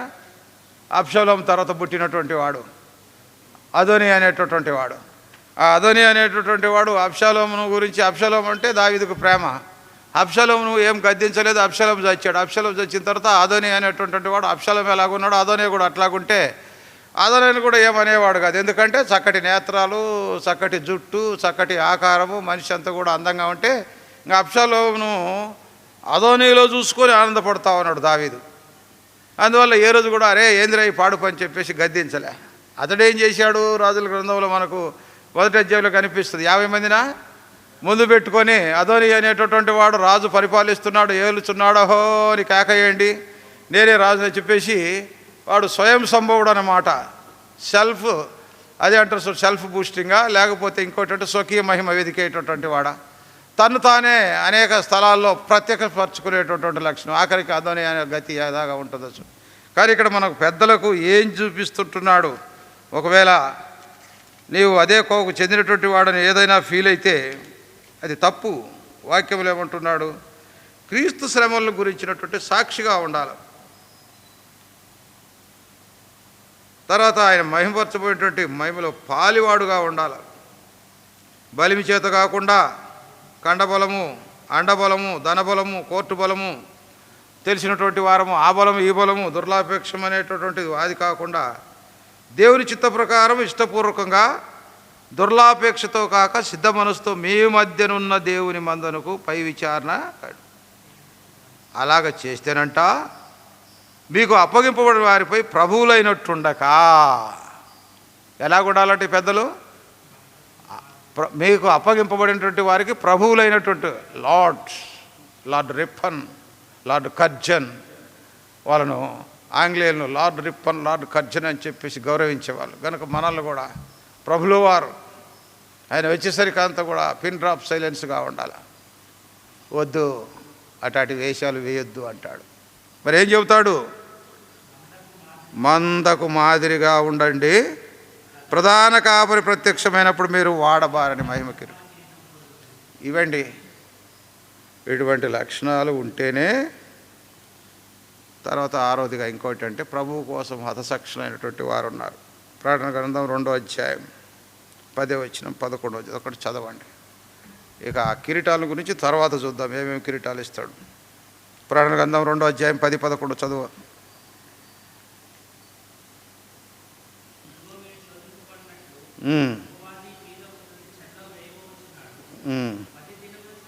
పది దినములు శ్రమ కలుగును నమ్మకములకు, కనుక మరణం వరకు నమ్మకంగా ఉండాలంటే అది సాక్షిదాన్ని కూడా ప్రభు కోసం అవసరమైతే చావడానికి కూడా సిద్ధమై ఉండాలి. ఆనాడు కూడా దైవ సేవకులు అదే పాట కూడా రాశారు. ఏమని? చిరునవ్వుతో మేము చిందింతుము రక్తమును, సంకటములెదురైనా చనిపోవటమేలన్నా. ఎక్కడో జరిగిందని కట్టుకథలు వినలేదు, కానీ వికారాబాద్లోనే దైవ సేవకుడిని మందిరంలోకి వచ్చి చంపేశారు.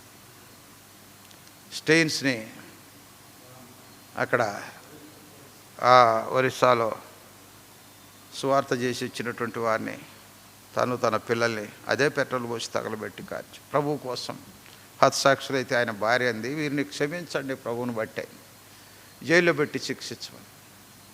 కనుక ప్రభువులో బిడ్డ వింటున్నాం. రాబో అనేటటువంటి చాలా గడ్డు పరిస్థితిలో ఉన్నాయి. ఎలాగా నిలబట్టే కాకుండా మన జీవితంలో నంబర్ 1 గుర్తుపెట్టుకోండి. ఇక వివరించడానికి దుష్టులు జయించాలి. మొదటి యోహాను పత్రిక 2వ అధ్యాయం 13, 14 ప్రకారం. రెండవదిగా లోకస్తులు జయించాల. మొదటి యోహాను పత్రిక 4:4 ప్రకారం. మూడవది మొదటి యోహాను పత్రిక 5:4 ప్రకారం లోకాన్నే జయించాలి. నాలుగవది విశ్వాసంలో ఆ మొదటి యోహాను పత్రిక 5:4 ప్రకారం మన యొక్క విశ్వాసాన్ని మనం కాపాడుకోవాలి. అటువంటిప్పుడు తర్వాత అక్షయమైన కిరీటాన్ని, ఆనంద కిరీటాన్ని, అతిశయ కిరీటాన్ని, నీతి కిరీటాన్ని, జీవ కిరీటాన్ని, వాడబారనటువంటి కిరీటాన్ని, సోన కిరీటాన్ని 7 ప్రవచితమైతే వాటి గురించి తర్వాత ధ్యానిద్దాం. ఇంత గొప్ప అనుభూతి కలిగినటువంటిదే ఆ 7 సంవత్సరముల న్యాయపీఠం తీర్పు. మరి ముగింపు ప్రార్థన తర్వాత ఆ పాట ఒక వరుస ఒక వచనం పాడుకొని ఆశీర్వాదం ప్రార్థనతో ముగించుకుందాం. రండి, వచ్చి ప్రార్థన చేసి ఆశీర్వాదం ఇచ్చిన తర్వాత ఆ పాట ఒక చరణం పాడిన తర్వాత మరలా ఆశీర్వాదం. న్యాయపీఠం ఏముందో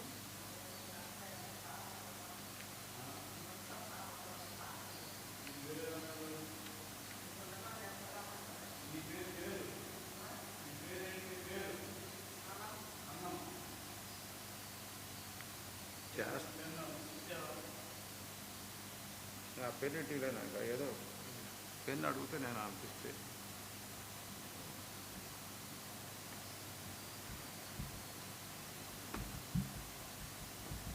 ప్రార్థన చేసుకుందాం.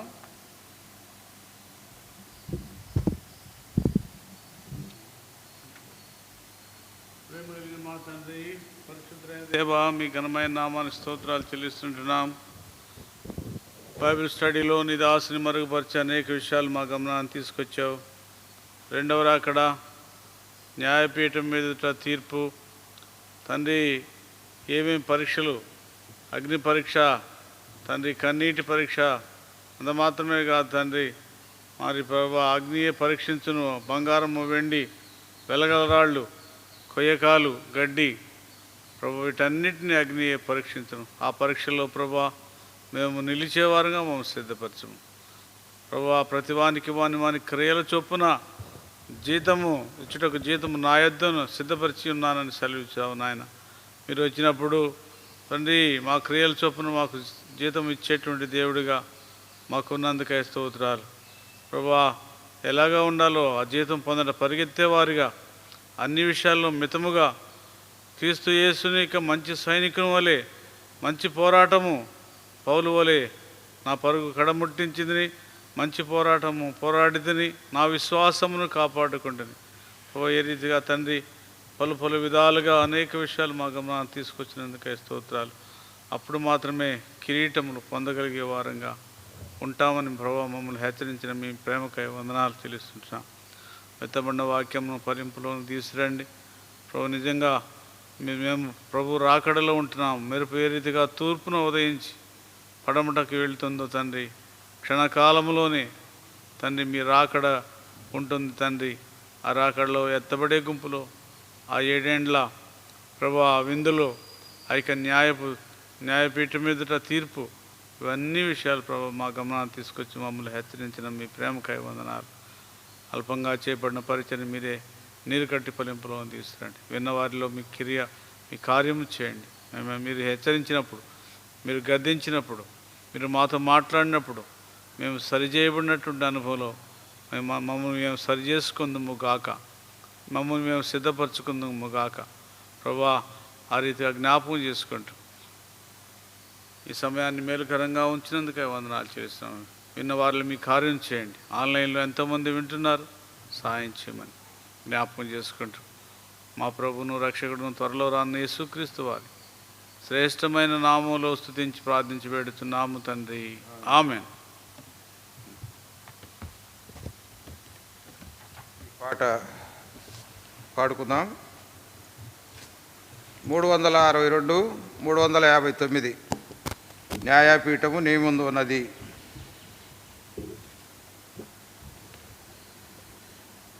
మొదటి 2 చరణాలు, ఆఖరి చరణం పాడుకుందాం.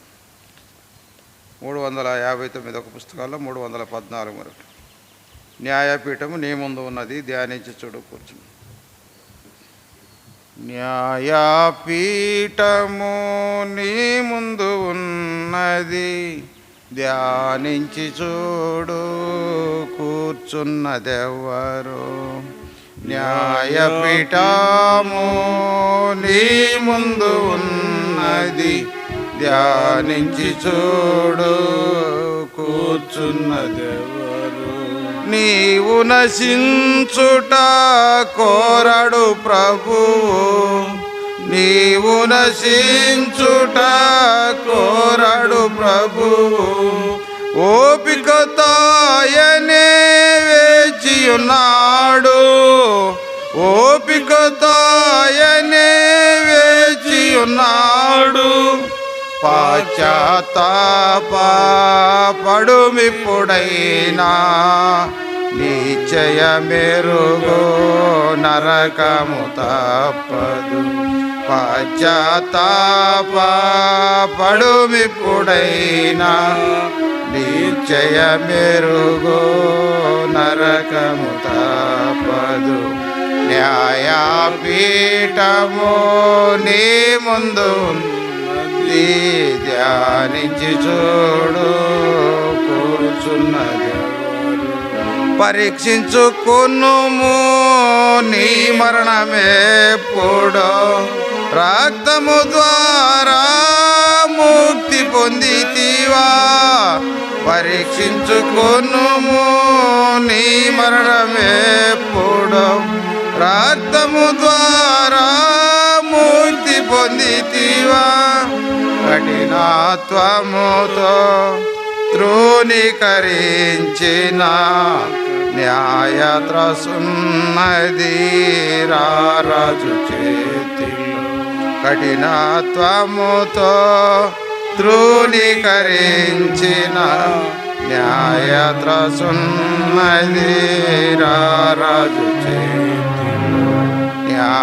న్యాయపీఠము నీ ముందు ఉన్నది, ధ్యానించి చూడు కూర్చున్నది. క్రీస్తు యేసునందు శిక్ష విధి లేదు, దీవెనొందుచు ఘనతనొందెదరు. క్రీస్తు యేసునందు శిక్ష విధి లేదు, దీవెనొందుచు ఘనతనొందెదరు. ఎల్లప్పుడాయనతోనే ఉండెదరు, ప్రభువే ఇచ్చును జీవ కిరీటం. ఎల్లప్పుడాయనతోనే ఉండెదరు, ప్రభువే ఇచ్చును జీవ కిరీటము. న్యాయపీఠము నీ ముందు ఉన్నది, ధ్యానించి చూడు కూర్చున్నదెవరు.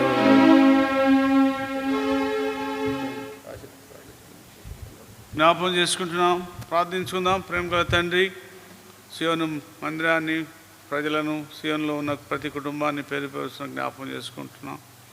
పెద్దలైన వారిని జ్ఞాపకం చేసుకున్నాం, సేవకులను జ్ఞాపకం చేసుకున్నాం. జరుగుతున్న పరిచయం మీ చేతులకు అప్పగించుకుంటున్నాం. అట్లాగే మా మధ్యలో ఉన్న సహోదరి అన్నమ్మకి అనారోగ్యంగా ఉంది, ఆరోగ్యం దయచేయండి. తన శరీర బలహీనత నుంచి తను విడుదల చేయండి. ఈ రీతిగా అల్పంగా చేపడిన పరిచయం నీరు కట్టి ఫలింపులో తీసుకురామని, సమస్త ఘనత మహిమ స్తుతి ప్రభావాలు మీకు ఆరోపిస్తూ యేసు ప్రభు వారి ఉన్నతమైన నామములో స్తుతించి ప్రార్థించి వేడుచున్నాము తండ్రి, ఆమేన్. మన తండ్రి అయిన దేవుని ప్రేమయు, కుమారుడైన యేసుక్రీస్తు కృప, పరిశుద్ధాత్మక అన్యోన్య సహవాసము మనకును సకల పరిశుద్ధులకును సార్వత్రిక సంఘమునకు లైవ్లో వీక్షించిన వారందరికీ వారి కుటుంబాలకు ప్రభువచ్చు పరింతము తోడుగా ఉండును గాక. ఆమేన్. Praise lord.